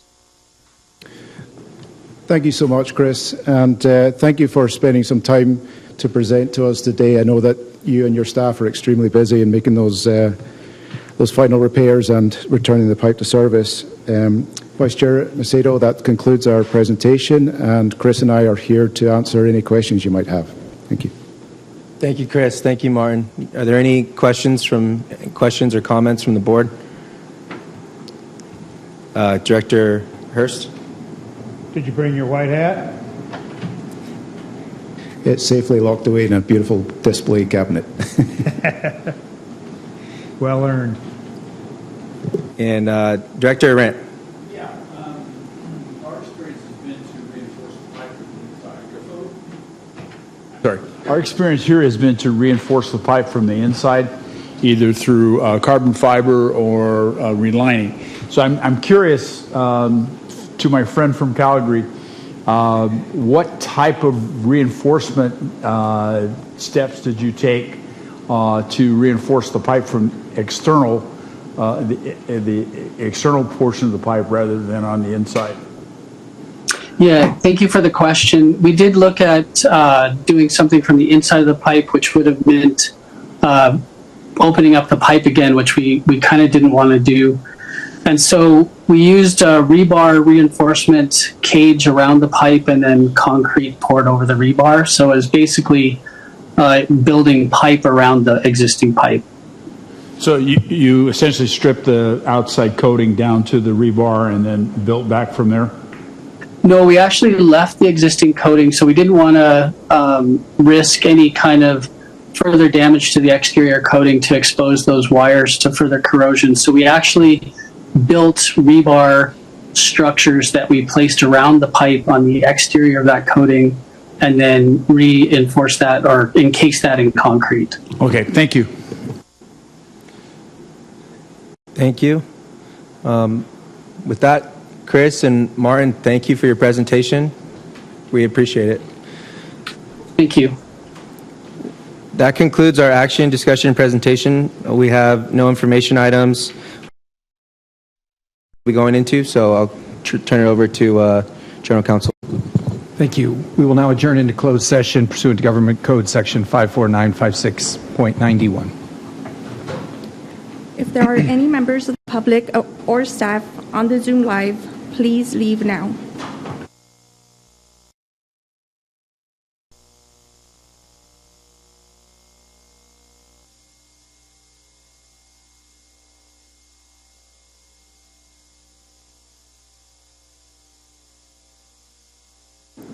For the record, Chair Heidemann is absent.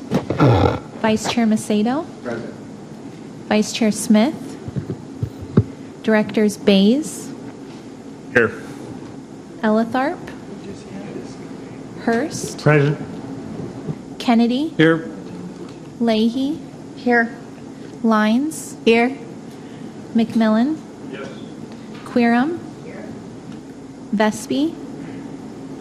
Whitburn. Supervisor Desmond. Vice Chair Macedo, you have a quorum of the committee. Thank you. At this time, I do not have any additions to the agenda. So I'd like to ask if there are any members of the public wishing to comment on any of the items listed on the Water Planning and Environmental Committee agenda. If there are public speakers in the Zoom waiting room, please raise your hand through the Zoom app or press star 9 if you are listening by phone. We have none. Okay, thank you. Director Heidelman had to leave, so I'll be reading his chair's report for him. This is, so here we go. Staff and I would like to thank the board for last month's discussion on the 2024 Water Facilities Master Plan. The draft document was sent to member agency staff for review earlier this week. Following a lengthy review process, the report will be presented to the member agencies managers in January and brought to the board in February for adoption. Staff's focus is now shifting to preparing the 2025 Urban Water Management Plan. Recently, staff contacted the member agencies to begin to collect the long-range demand forecast data. This action is part of the board's directed process to collect member agency demand projections and compare those to Water Authority's demand projections. Staff will present an update on this process to the board in 2025. Are there any directors with any comments that they would like to say to the committee? Seeing none, there are no items on our consent calendar for this month. We have 2 items, 1 action item and 1 presentation item. Our first item is Elizabeth Lovestead, Water Resources Manager, will present on the future water supply funding program agreement. Good afternoon. We're looking to approve an agreement with Metropolitan Water District on the Future Supply Action Program for funding for an oxygenation study. After 2010's Integrated Resources Plan, Metropolitan put this program into place, and it's basically meant to fund actions that could help the region improve reliability, water reliability, through pilots and studies and developing technology so that it can remove barriers in the future as we develop new supplies.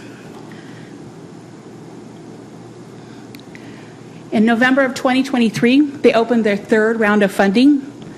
There's a $500,000 maximum benefit available to each of Metropolitan's member agencies. In December 2023, the Water Authority opened up requested proposals from all member agencies. There was a very short timeline on preparing this application, and there was also a very short timeline on being able to start and complete a project within Metropolitan's requirements. In February 2024, Lake Henshaw Oxygenation Pilot Study was proposed by Vista Irrigation, and we submitted the application to the Water Authority. July, we were awarded $500,000, and if you kind of look at this cost share breakdown, Vista and the City of Escondido will be putting about $2.9 million into the project to match Metropolitan's $500,000. So the Lake Henshaw Oxygenation Pilot Study is really to look and see what the effects of oxygenation is on seasonal cyanobacterial blooms. And so the lake is shallow and broad, and so this is a new application of this technology. They also hope to collect information that can be applied to other ponds and reservoirs. So they'll be doing site improvements, permitting. They're going to be renting the equipment for the project, and then they're going to monitor it for about 6 months, and then do a report back to Metropolitan and, of course, everyone else participating. There are 2 agreements for this project. First is with MWD and the Water Authority. As MWD's member agencies, we're responsible to work with MWD for receiving funding and passing on invoices. And then we also have an agreement between the Water Authority and Vista Irrigation District, and that is to ensure that Vista Irrigation District meets their terms of the project and submits invoice to the Water Authority so that we can pay them back as well. So our recommendation is to approve the Future Supply Action Funding Program Agreement with Metropolitan Water District. of Southern California for the Lake Henshaw Oxygenation Pilot Study and the memorandum of agreement between the Water Authority and Vista Irrigation District to implement the pilot study. That concludes my presentation, and I'd be happy to answer any questions. Thank you, Elizabeth. Are there any? Oh, Director Kennedy. Yeah, thank you, and thanks for the presentation, Elizabeth. And I think that there's, even though I represent the city of Escondido, they didn't prep me on this one, and it seems a little odd that I think the effect of oxygenation on water quality and limnology is pretty well understood at this point, but what the heck. I would like to move approval of this item. Thank you. There's a motion by Director Kennedy, a second by Director Hurst. Any other comments, questions? All those in favor signify by saying aye. Aye. Opposed? Okay, motion passed. Thank you. Thank you. So with that, Elizabeth, you'll be up for our next presentation as well. So we'll go ahead and just kick it off to you. All right. So this is going to be my last update on the long-term water use efficiency standard regulations, because the regulation was actually finally approved this summer. Yes. So while the water use efficiency will continue, the regulatory process, at least developing the regulation, has ended. Just as a reminder of our timeline, way back in 2009, we had the first time that there was mandated water use efficiency in the state of California with the SBX 7-7, more well known by the term 20 by 2020, basically saying that everyone had to reduce demand 20% by the time we reached 2020. In 2014, we first saw in the California Water Plan the idea of conservation as a California way of life. And then in 2016, as we were coming out of the 2013-2016 or drought, depending on when you want to start counting it, executive order, and an executive order was passed, released, requiring the development of regulations to make conservation a California way of life. In 2018, again, kind of through a long stakeholder process, implementation legislation was passed. That implementation legislation provided some information about how the regulations would be set, including indoor standards and kind of what the regulation should be based on. But really kind of, it was more of a framework and left a lot of the details up to the DWR and the state board. The first step of developing the regulation was DWR's studies. So they did several studies on indoor water use, outdoor water use. They undertook a project to measure all of the residential landscape within the state of California and provide that information to every applicable water supplier. And then in 2022, they released their recommendations and their studies. In 2023, the indoor legislation was passed based on DWR's recommendation that lowered the previously set indoor requirements for residential water use. And then on July 3rd, 2024, the final regulation was adopted by the state board, putting into place requirements for outdoor water use for both dedicated meters and for residential customers, and best practices for CII use. So the regulation has two major components. The first one is the urban water use objective. This is a budget that's going to be set for every urban water supplier throughout California. It sets a water use efficiency standard for indoor residential water use, outdoor residential water use, commercial water use that is served by a dedicated meter, water loss, and then they also have a series of variances and adjustments and bonuses that can be applied to address individual situations. The outdoor standards was one of the big things that the state board has been considering the last several years. DWR had a higher recommendation for outdoor standard. The state board ended up lowering that recommendation and pushing out the timeline to 2040. So for residential customers, water use efficiency factor has to go from 0.8 down to 0.55. between 2030 or between now and 2040, and then for commercial customers, the landscape efficiency factor has to go from 0.8 to 0.45. 0.55 and 0.45, the percent of evapotranspiration that's going to be applied to landscaping, those two numbers are based on what is called the Model Water Efficient Landscape Ordinance, that is a requirement for all new landscapes of a certain size to be designed to. And so any new development is actually supposed to already meet those 0.55 and 0.45 moving forward. The good news is that our region has invested in water use efficiency and done a lot of work since the 90s. And when you look at the State Water Resources Control Board estimation tool, looking at what the impact of these regulations are going to be on water demand for different water agencies, none of our water suppliers are projected to have to reduce any demand prior to 2035. Starting in 2040, there are some agencies that will have to reduce their demand, but again, it's not a huge amount. It's between 0 and 10%. So this part of the regulation is not anticipated to have a huge impact on the demands in our region. Again, the water use objectives will be based on the overall water use of urban water suppliers. You don't have to meet each individual objective, with the exception of water loss, because that was actually initially passed, regulated through different legislation. The state board decided that they interpreted that they could enforce water loss separate from the rest of the standard.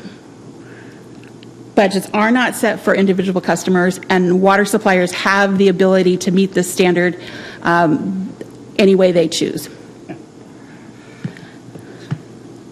Even though the region is doing excellent with water use efficiency and we've reduced demand significantly over the past 30 years, there's still a lot of work to be done. Commercial Industrial Institution did not have a quantifiable standard, but it did have a list of best practices that needs to be done, including categorization, installing dedicated meters or in lieu technology, and implementing best practices. There is also a significant amount of reporting that's going to be required on an annual basis that will start in January of 2025. The Water Authority is working on looking at options for commercial industrial and institutional programs that will help member agencies meet these requirements. One of the adjustments that was made to the regulation as it went through the process was that CII could be met on a regional basis. And so we're going to look for where it makes sense to do that. The Water Board is late on approving this regulation. They're about 2 years late. So the good news is they deferred compliance until 2027. They also included a guide path so that you would start in year 1 with informational orders, year 2 with conservation written notices, year 3 a conservation plan, and then not till year 4 would you see the civil liabilities applied. So what the Water Authority staff is going to be working on is continuing to assist with regulatory compliance. We have education. We have 2 sets of workshops that we do that are available to member agencies. One is for water loss that's done about every other month, and then we're also doing on an every other month one that's on the regulation as a whole. And so that's our next one is going to be in early October, and we're partnering with the California Water Use Efficiency Partnership to put together a really comprehensive view of the standard, what got adopted, and then some of the tools, some of the early adoption requirements, and some of the tools that are available. We've also put together tools working with the California Data Collaborative. We put together a guidebook that will assist agencies in doing the required measurements for landscape for a commercial industrial institution. Again, we're going to be looking for CII programs that make sense on a regional basis, and then working with our associations on how we can improve data collection and information.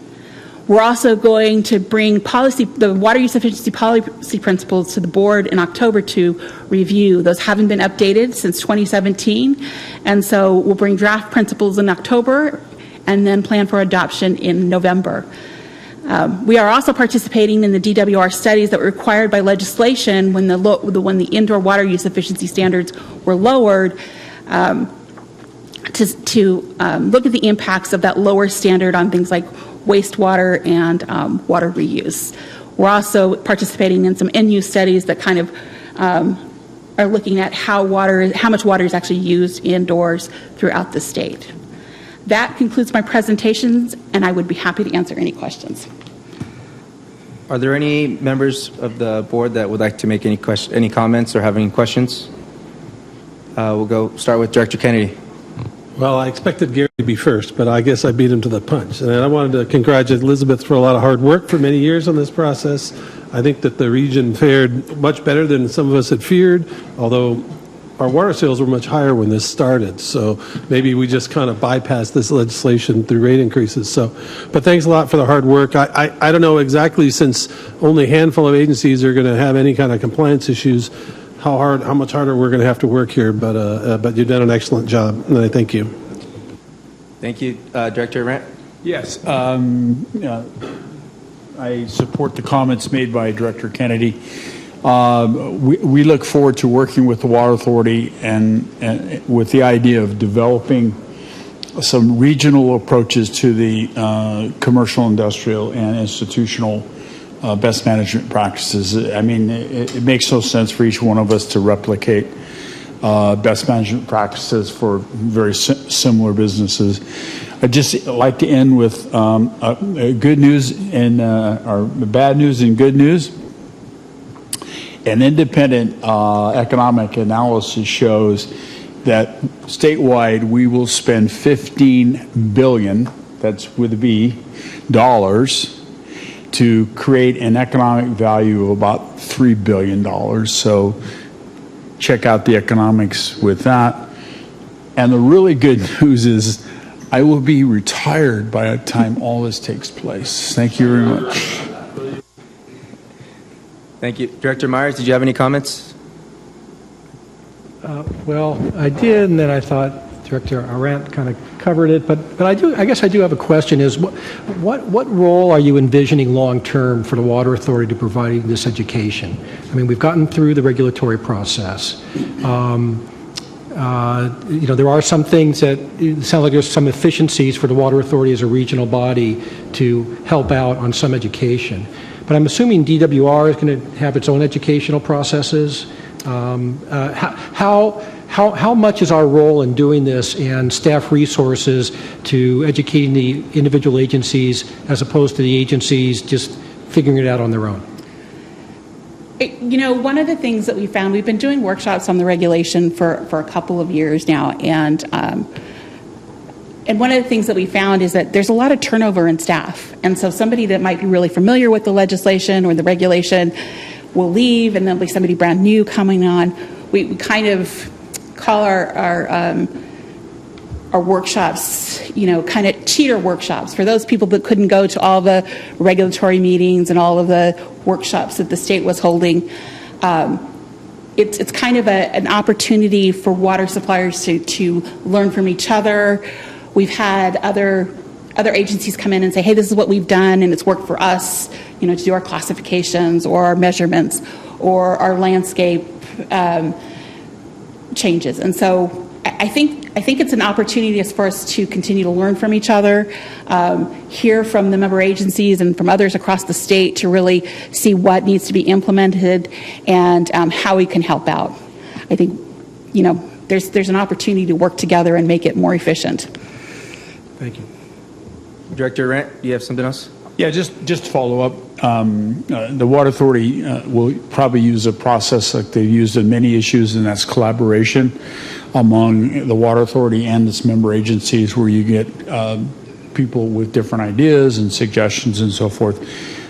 Just like we did with the responding to the regulations. It wasn't that we counted on the Water Authority to do the thinking for everybody, but the Water Authority did coordinate and facilitate discussions, and I'm assuming on the CII. The wisdom of the CII is that the best management practices for different types of businesses will be across the region. So rather than to have each public agency hire a CII expert, hopefully through collaborative work, we can come up with a set of best management practices for the 19 or 22 classifications that we have to do it for. And I think overall the benefit to the region will be outstanding. So look forward to it. Well, I don't look forward to it, but somebody will. Thank you. Thank you, Elizabeth. Thank you, Jeff. Thank you, team, for your presentation. With that, we have no information, and with no further business, we can adjourn our Water Planning Committee. Formal board at 2 o'clock.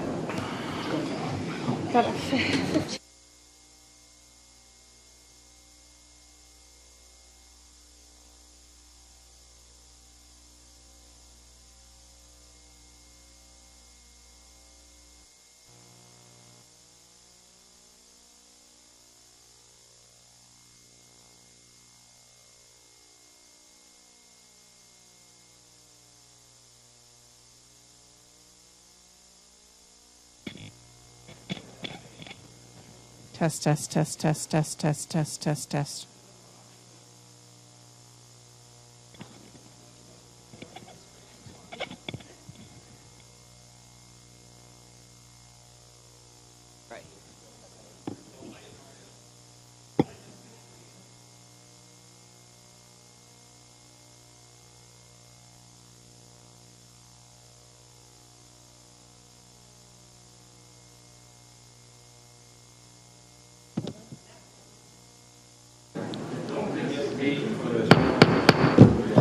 Good afternoon. We are going to get started, and it is 2 o'clock and calling to order the September formal board meeting.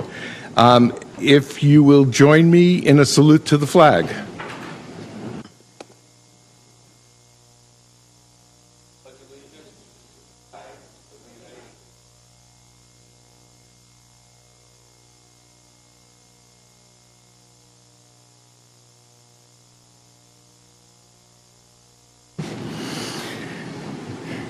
Kelly, if you will call roll call, please. Director Acosta. I'm here. Quirem. Here. Chair Katz. Here. Director Kennedy. Here. McMillan. Director Scalzetti is absent. Secretary Hilliker. Here. Director Yamani. Here. Leahy. Here. Myers. Here. Director Croucher is absent. Director Smith is absent. Director Quaylen. Here.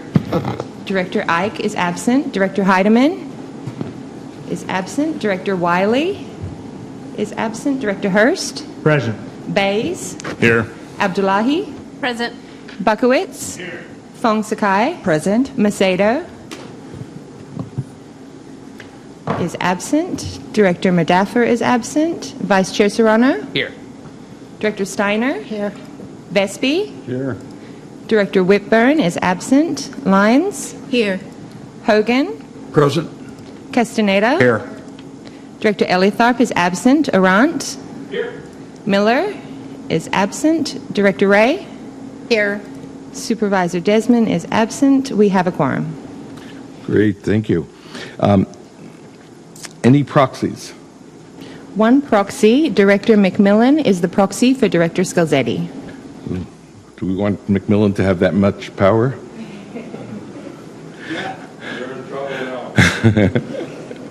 Okay, any comments from the public?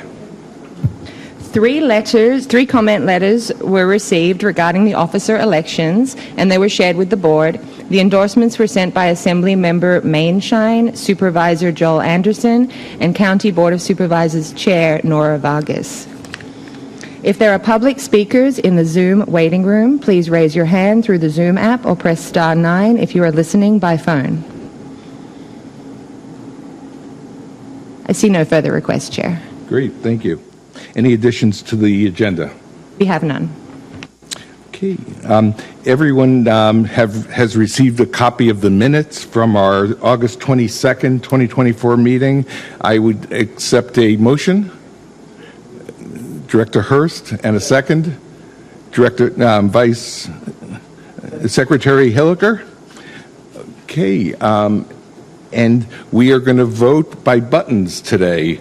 So you have a yes and a no and an abstain. And if you can push your button to vote, please.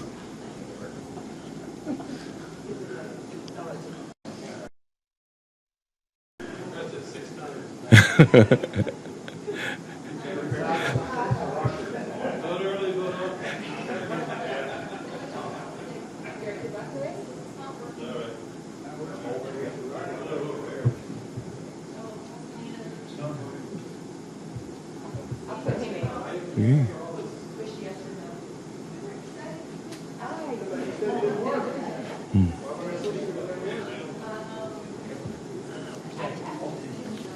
Item passes.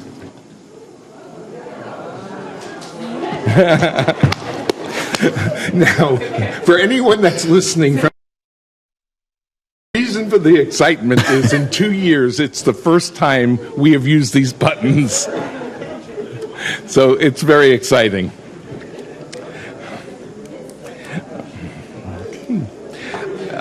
Presentations. We're really pleased to announce the reappointment of a director and the reappointment of a Director Steve Castaneda, representing South Bay Water with a term expiring September 8th, 2030. Welcome back. Congratulations. Thank you. The only thing is, I hope I make it to 2030. Seems like a long time. Nope, we don't get to vote on that. And we have an employee of the fourth quarter, and very pleased to recognize Carol Olvera, Supervising Management Analyst, who's our employee of the fourth quarter, and I'll turn it over to our General Manager. Yeah, it's my pleasure. I've known Carol since I got here at the Water Authority. It's been over 20 years. She used to be the one that smiled at you as you walked in and greeted everyone. She has promoted throughout the organization. She's the supervising analyst. I think that what I would share with you is what her peers shared with me, is that she's a great mentor. She's a great person, and I think that she has the perspective of being here for so long to know how we're trying to change things, how we're trying to do things a little bit different, and I need her help and a lot of people like her. So thank you. And Eva, please feel free to say some words. Thank you, Dan. Carol, like Dan said, she's been with us for 20 years, over 20 years. She's had many roles. And she was the first person that I came in contact in O&M when I joined. And from day one, she anticipated my needs before I even knew that I needed something. She is fabulous, amazing. I can't say enough good things. And this recognition comes from within O&M. This wasn't something that, management nominated her for. These are her colleagues that nominated her for the award. And some of the words they use, that she is just really an amazing, supportive person. She's a team player. She loves to help. She is very effective. She gets things done, and she's extremely customer focused. And what really strikes me about Carol is her kindness and her integrity. She is always looking out for what is best for the Water Authority in whatever she does. It's really amazing to have a colleague on your team that you can always trust and know that whatever decisions she makes is the best one for us and our customers. And Carol's kindness is just beyond. She cares for her colleagues, she cares for her community, and it's just really wonderful to work with Carol. So Carol, thank you so much, and I'm so glad that you got this award.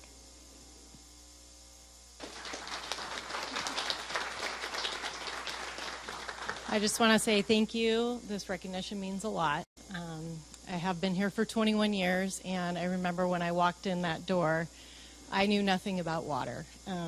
the only thing I knew about water was growing up with a well, and I knew that as I drove up my driveway, we had a tank at the top of the driveway, and if the water level went below like 2,000 gallons, that probably meant that we forgot to turn off the pool fill hose. And so coming here, I learned so much. So the colleagues that I work with are amazing. We have really, really intelligent staff. I'm lucky enough to work with a lot of member agency staff. So I really appreciate this and grateful for my time here.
Okay, time for the chair's report. And we did this earlier today at the Imported Water Committee meeting, but wanted to acknowledge Amy Chin. And Amy, if you would stand up from the back there. Amy has been with the San Diego County Water Authority for 27 years. And she is the Metropolitan Water District's program director. And she has represented us at the San Diego County Water Authority so amazingly. And she has been so helpful to every one of the directors that we've had as our directors from the County Water Authority up in Los Angeles, being on the Met board. And we just really, really appreciate everything you've done for us over the last 27 years. We're going to have a reception for Amy immediately after this meeting. And again, just thank you so much for everything you've done, and we'll celebrate you more after this meeting, but I just want to acknowledge you. Thank you so much.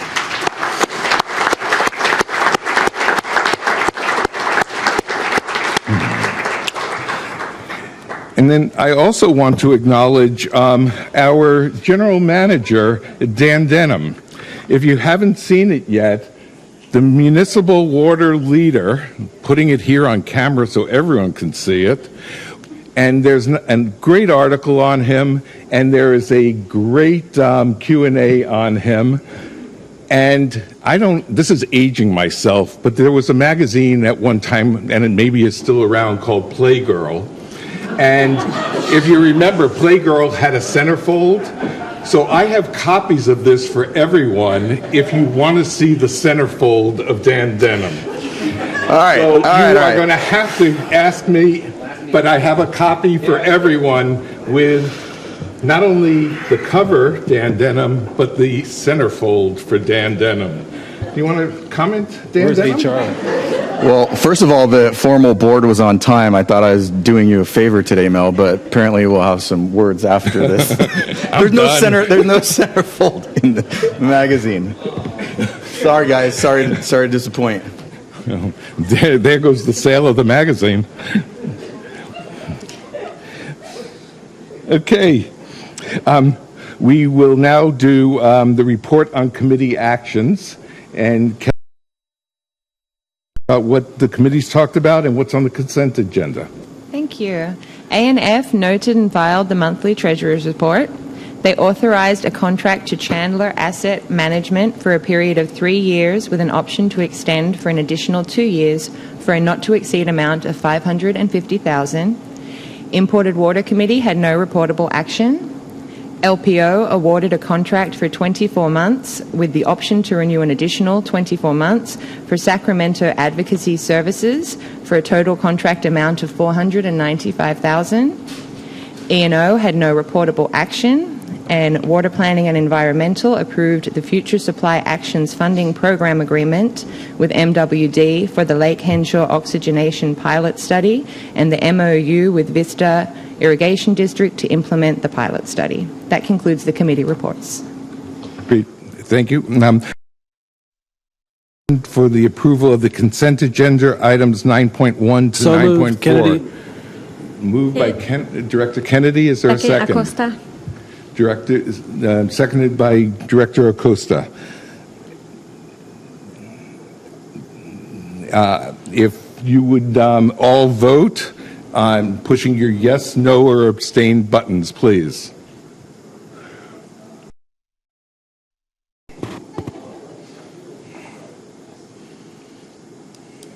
Thank you. Item passes.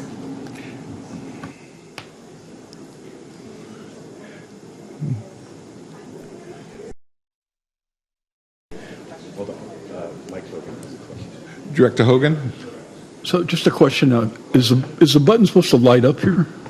No. No? Okay, because I don't see my name listed when it's shown. Can you show that again? Chair? How would one abstain from any one item like these? Would it be verbally before? Is it yellow? Yeah, but that gives you all of it. You're abstaining from all. If you have if there's verbal abstentions to any individual items on the consent calendar, just state it over the mic.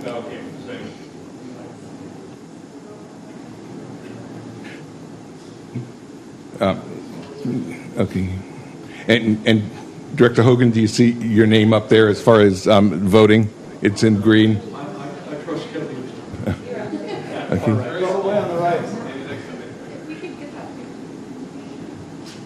We're working on the display. Baby steps.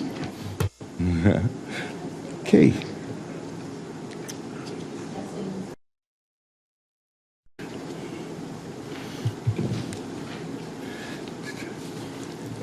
Okay. Next is under item 10, action, discussion, and information, and it is the amendment to our general manager's contract. Last month, we review with the board on the general manager's contract. The officers were given direction, and we then met with the general manager, the three officers, and this is the amendment to his contract. If you would go to the next slide, please. It's extending the term of the employment agreement by 1 year to August 24th, 2027. So it brings it back up to a 3-year contract. Salary from August 24th through August 23rd, 2025, increased by 8%, 5% for COLA, 3% for merit, and changed the annual deferred compensation contribution, the 457 account, from $15,000 to the allowable IRS limit, which is $23,000. And that has been prorated for the remainder of this year. So those are the proposed changes to the general manager's contract. Director Leahy? Thank you. Just a quick question on the 457. So that will increase every year to that annual allowable limit? Yes. Okay, thank you. Okay. I would accept a motion for approval. So moved, Serrano. Second, Kennedy. Okay. By a motion by Vice Chair Serrano and a second by Director Hurst.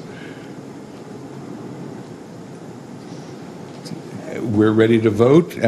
Again, if anyone pushing your yes, no, or abstain, please.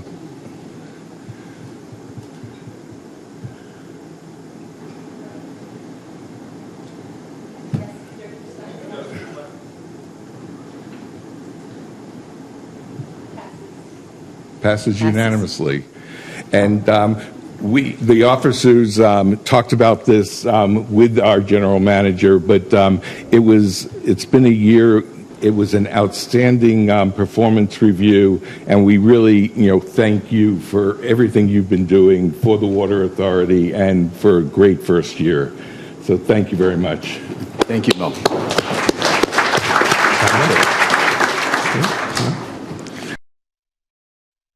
We now will have election of board officers, and we put out a request for formal nominations for board officers, and with a deadline of August 9th, 2024. And we'll go now by each office, starting with the new chair, and then when I announce that, we'll ask for any nominations from the floor, even though the formal nominations ended on August 9th, 2024. And if there are any, both candidates will speak, or as many candidates that we have. And if there aren't, we'll vote for each candidate. So we will start with the office of chair, which is a 2-year term. And if you remember, every third cycle, it is the City 10. So this year, it would be someone from the City 10, and the nomination of Nick Serrano. And Nick is our current vice chair.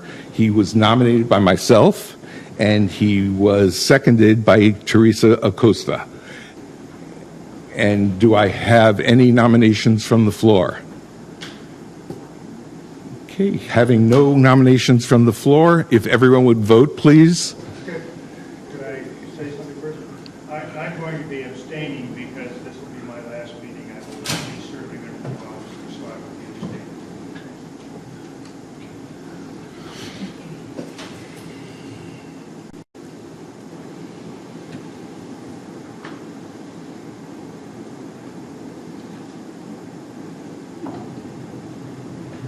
Vote passes.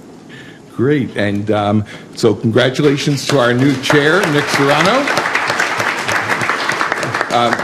Nick will take over October 1st, 2024. I am still around for another 11 days, so don't do anything crazy out there. Our comments. Yes, I would. I first off want to actually start off by thanking you, Mr. Chairman. I shared this in board officers, how much I've appreciated the chance to serve alongside you. I've appreciated your approach, your collaborative approach. I've learned such a great deal from you, and I'm grateful by the faith that you placed in me to be one of the people to nominate me to take this step. So Mel, I truly can't thank you enough. I've been honored to serve next to you. Colleagues, I am honored and I am truly humbled by the faith that you placed in me to serve as the next chair of the San Diego County Water Authority. This is an opportunity that, quite frankly, I could have never imagined possible for someone like me.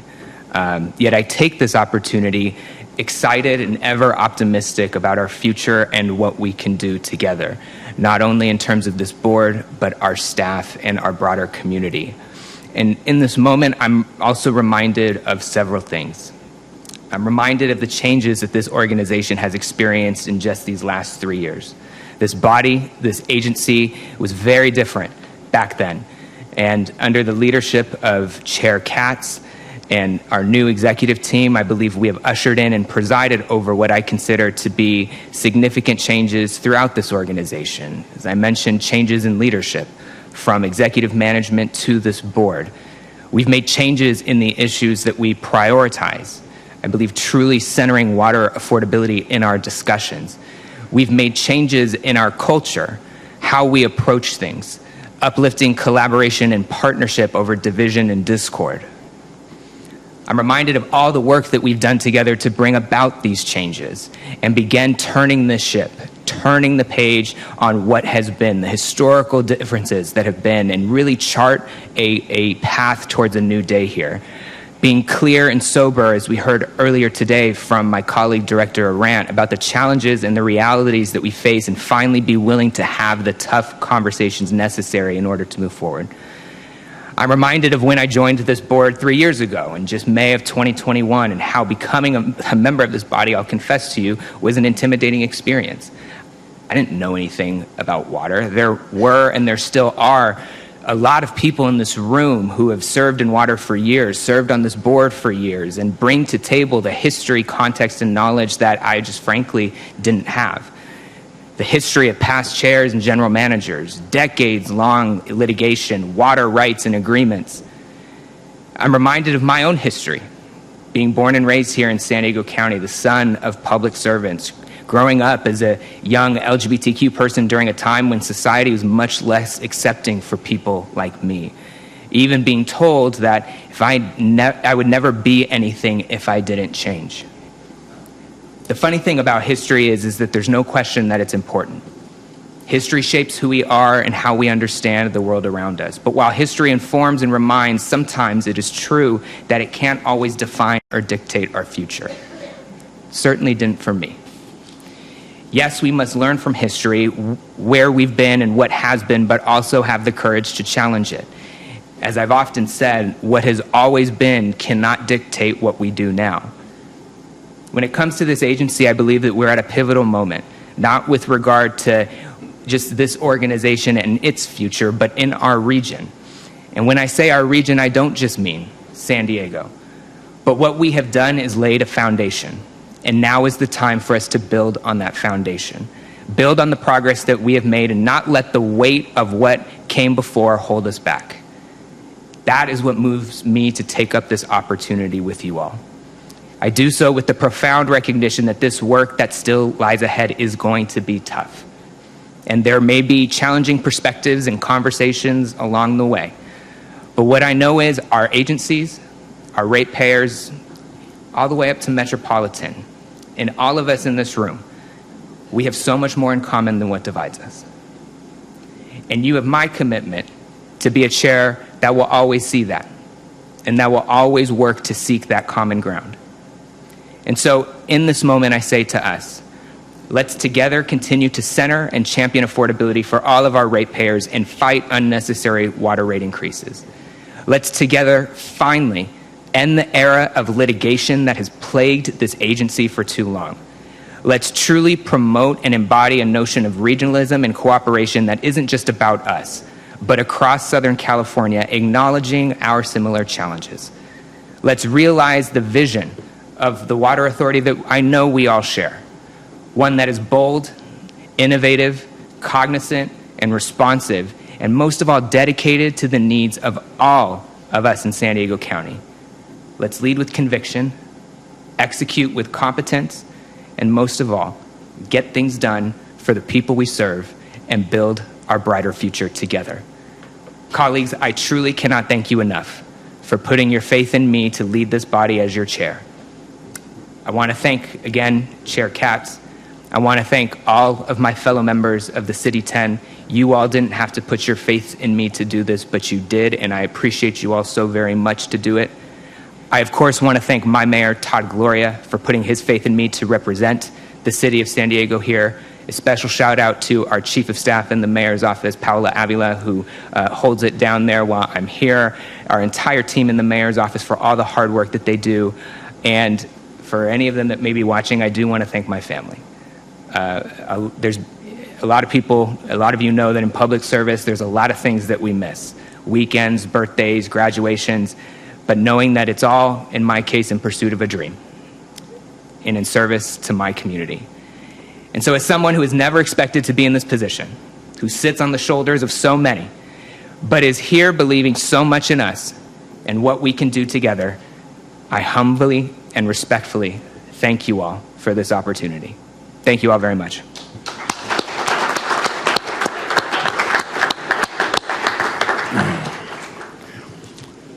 Okay, well done. We will now have election for vice chair. And our current secretary, Frank Hilliker, has been nominated. He has been nominated by Fern Steiner, and he's been seconded by Joy Lines. And are there any nominations from the floor? Seeing none, we will vote on our new vice chair, Frank Hilliker.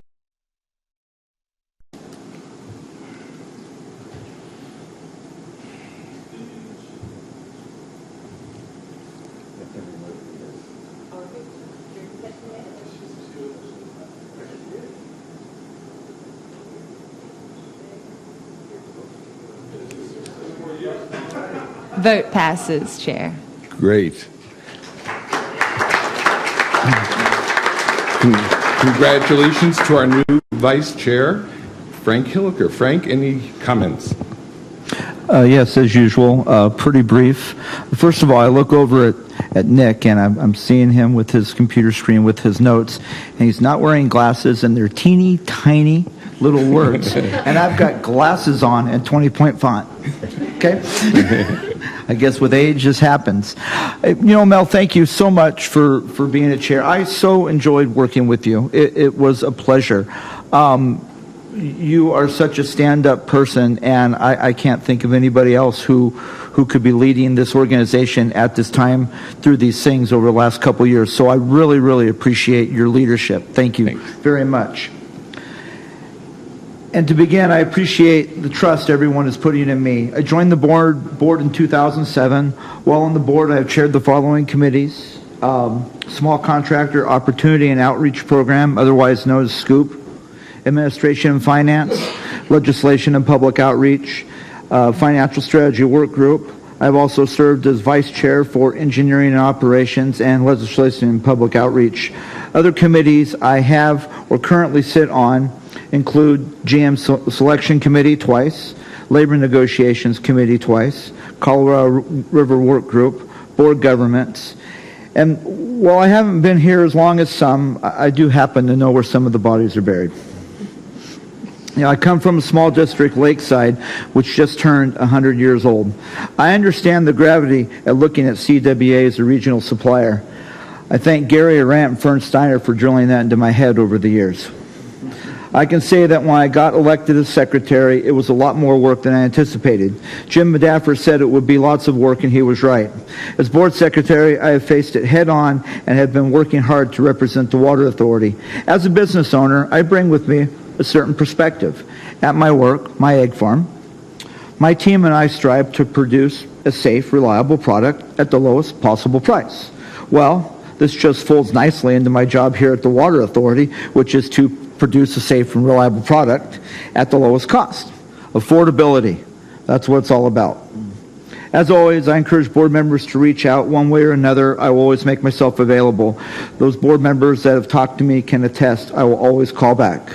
I'm transparent, which speaks to my integrity and character. Again, I'm super humbled for the trust that the board has installed in me for the position of Vice Chairman. Thank you.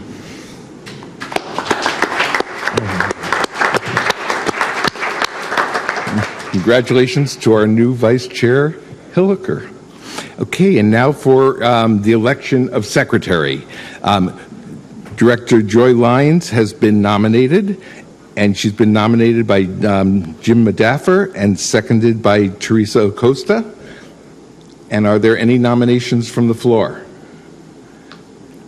Seeing none, please vote.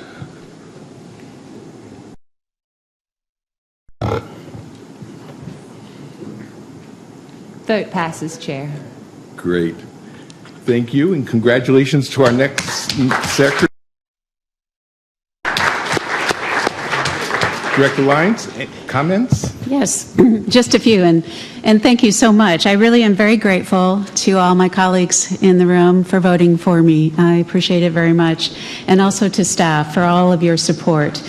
I don't have the long resume of the others in leadership, of Nick and also of Frank, and really of many people in the room. So I'm honored that you've looked at me as someone who will help bring the leadership of this authority, Water Authority, forward. I really do appreciate it. One of the things I do want to point out is how each and every one of you have been a mentor to me. And sometimes I've reached out and you've really been open and willing to give me a lot of input in your side of the story and other sides of the story and history. And sometimes you've approached me and given me your thoughts, and I appreciate that. I can't not say that I feel like a sponge, and that water metaphor is intentional. I am just soaking up all the water around me, and I appreciate all of your support. So I do want to say that I look forward to the future.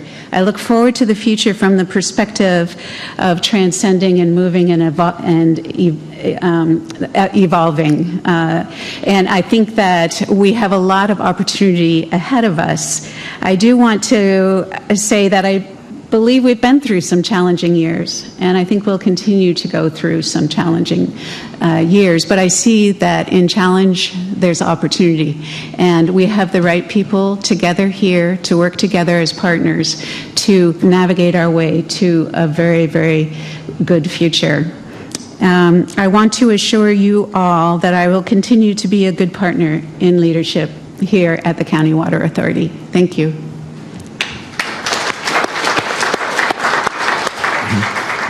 Congratulations to our new secretary. Thank you. Joy Lyons. So thank you all for the election of officers. We have, going forward, this great group of officers, and you just elected them. And Secretary Lyons just commented about looking forward to the future and how bright the future looks. And it is, and these are my sort of final words. But I also think that the future looks great for this water authority. And people have said, what are you going to do with all this time? And are you ready for all this time that you're going to have free? And I really have to say, I've enjoyed every day of this 2 years. It has really been a fun experience, and I am amazed at how fast it has gone by. We have accomplished, we as everyone in this room has accomplished so much during the last 2 years. We brought on a new general manager. Our general manager, who I got elected to work with, retired, and it was a surprise. And within a 3-month period, in August of 2023, we had brought on a new general manager, a person who had been with the Water Authority for over 20 years, but has a whole different outlook for the Water Authority. And as you have seen during his review, has done an amazing job in 1 year. We have, in my 2 years being on this board, have had 15 brand new board members come on this board. We have 35 board members, 15 have been new, and they've jumped in and taken on responsibilities and really are active members on this board. We got finally, after 4 years, closure on detachment, and that was behind us, and we did not have litigation on it. We had 3 retreats where we talked about the future of this organization. We have a new business model. We had such a successful wire transfer of 50,000 acres of water last December, and we will probably have a similar one this year. And we celebrated the 20th anniversary celebration of QSA.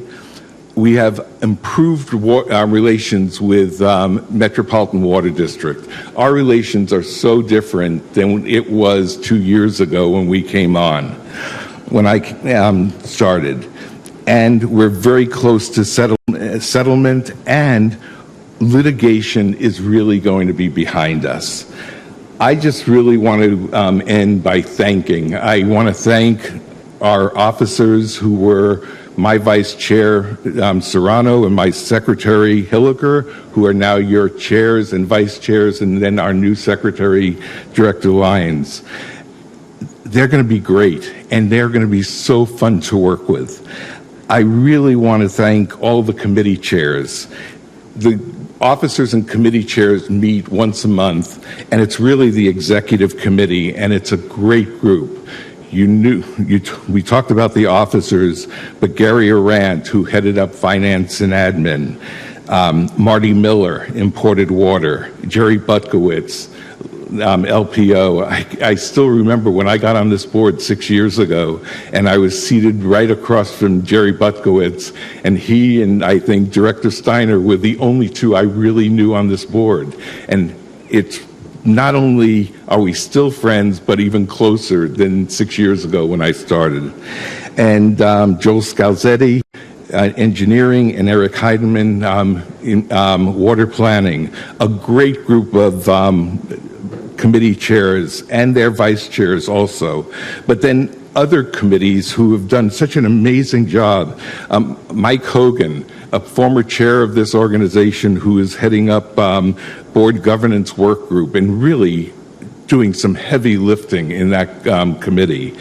Finance and Planning, Frank Hilliker. The settlement agreement people, Gary Arand, Neil Myers, Fern Steiner, Matt Vespi. Colorado River, everything Jim Medaffer does for this water authority before and is continuing to do and now doing on the Colorado River Board. An amazing group of people, amazing hours they put in, and really are making a difference for this region. And last is really the amazing Water Authority team, led by Dan and David as our general counsel, and now with Tish and Jamie as part of the executive team, and all the people that work for them. It really is something I'm going to miss, and I'm going to miss working with with him. Let's go to the centerfold. Okay. That's why I put it there.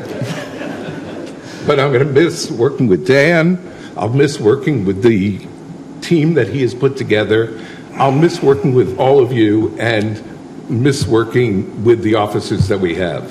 It's a great organization, and thank you all for everything you do for this organization.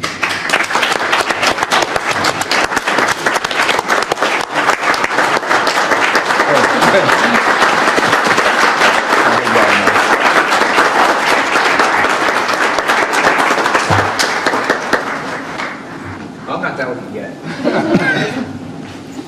Sorry, I'm saying something too. All right, we're not done with you. Is this on? I just need the people to hear. Okay, all right. So we're not done with you yet. And let me just tell you, you're not going far. I think, when I think about your service as chair, and I think the room will agree with me in this, you have been a transformative chair for this authority.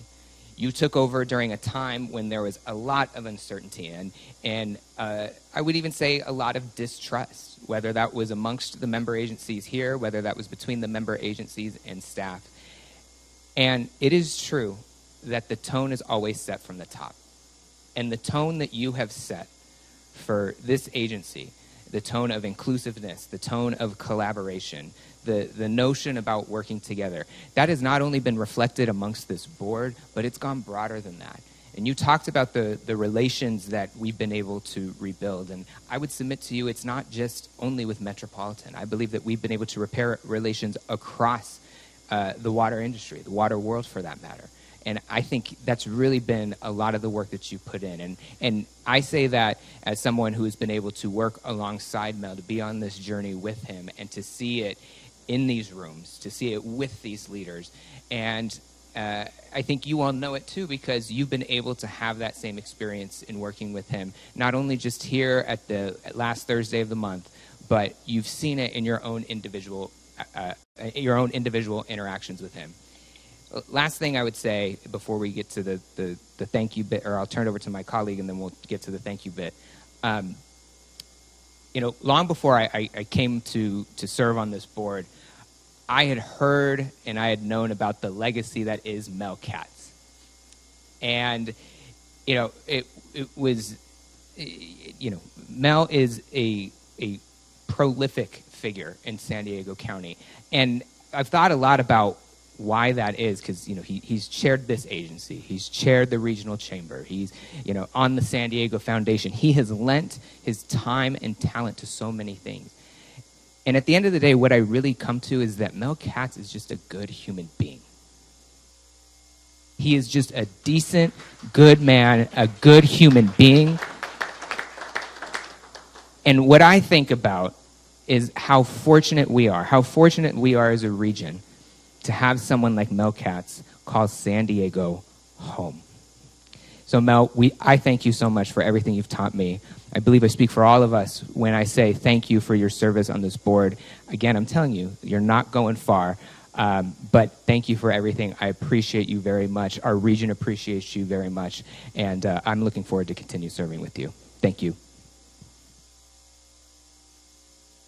Thank you very much. Mel, when I think of servant leaders, your picture comes up into my head. You exemplify servant leadership. You've served this board so well, and then all the other things you've done in the community. Heck, even from Lakeside, I knew who Mel Katz was. Lakeside doesn't know a lot about San Diego. But I just appreciate you being here.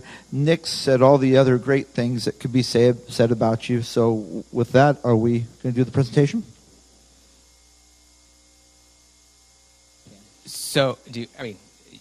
So, on behalf of all of us here at the board, we wanted to give you something as a token of our gratitude to you. We thought long and hard about this, and so here's the things that we know about Mel Katz. He likes wine.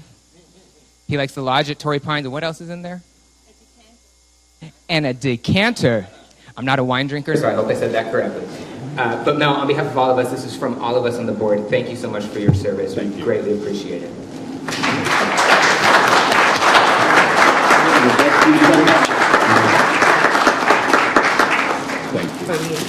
Playback time, buddy. No, I could never throw Mel under the bus. He's a gentleman. He's been a friend, and I completely agree with Nick. The legend of Mel Katz, you've absolutely lived up to it. What I've got here in my hand is some single malt whiskey from the Colorado River. So I know it's not your liqueur 43 that you're most interested in, but I want you to try this. It's of course an Irish whiskey. It's a little bit better than Jameson, Mel. I appreciate your perspective, and I know that I will always carry it with me for the rest of my time here at the Water Authority. You, of course, the first chair that I reported to, I think that goes a long way, and you've imprinted on me. So thank you so much, Mel. Thank you.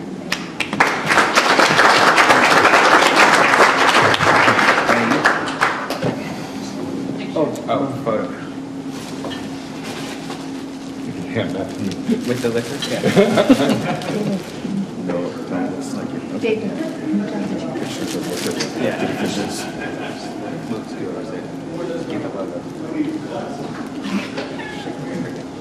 You got any glasses?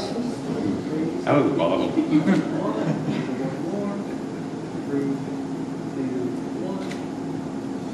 Can I just get one with Dan and Mel real quick? Sure.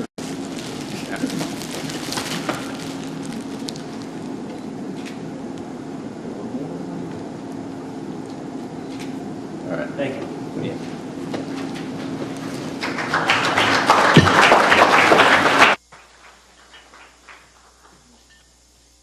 Thank everyone. That was very nice. Okay. Thank you, everyone. That was very nice. We will now go on to special reports. General Manager? Nothing to report. General Counsel? Nothing to report. Sandag report, I have nothing to report, and nothing from the Sandag committees. AB 1234 compliance reports are in packets. And do we have anything under the closed session? We do. Okay. We will now adjourn into closed session pursuant to Government Code Section 54956.9D2, 2 cases. If there are any staff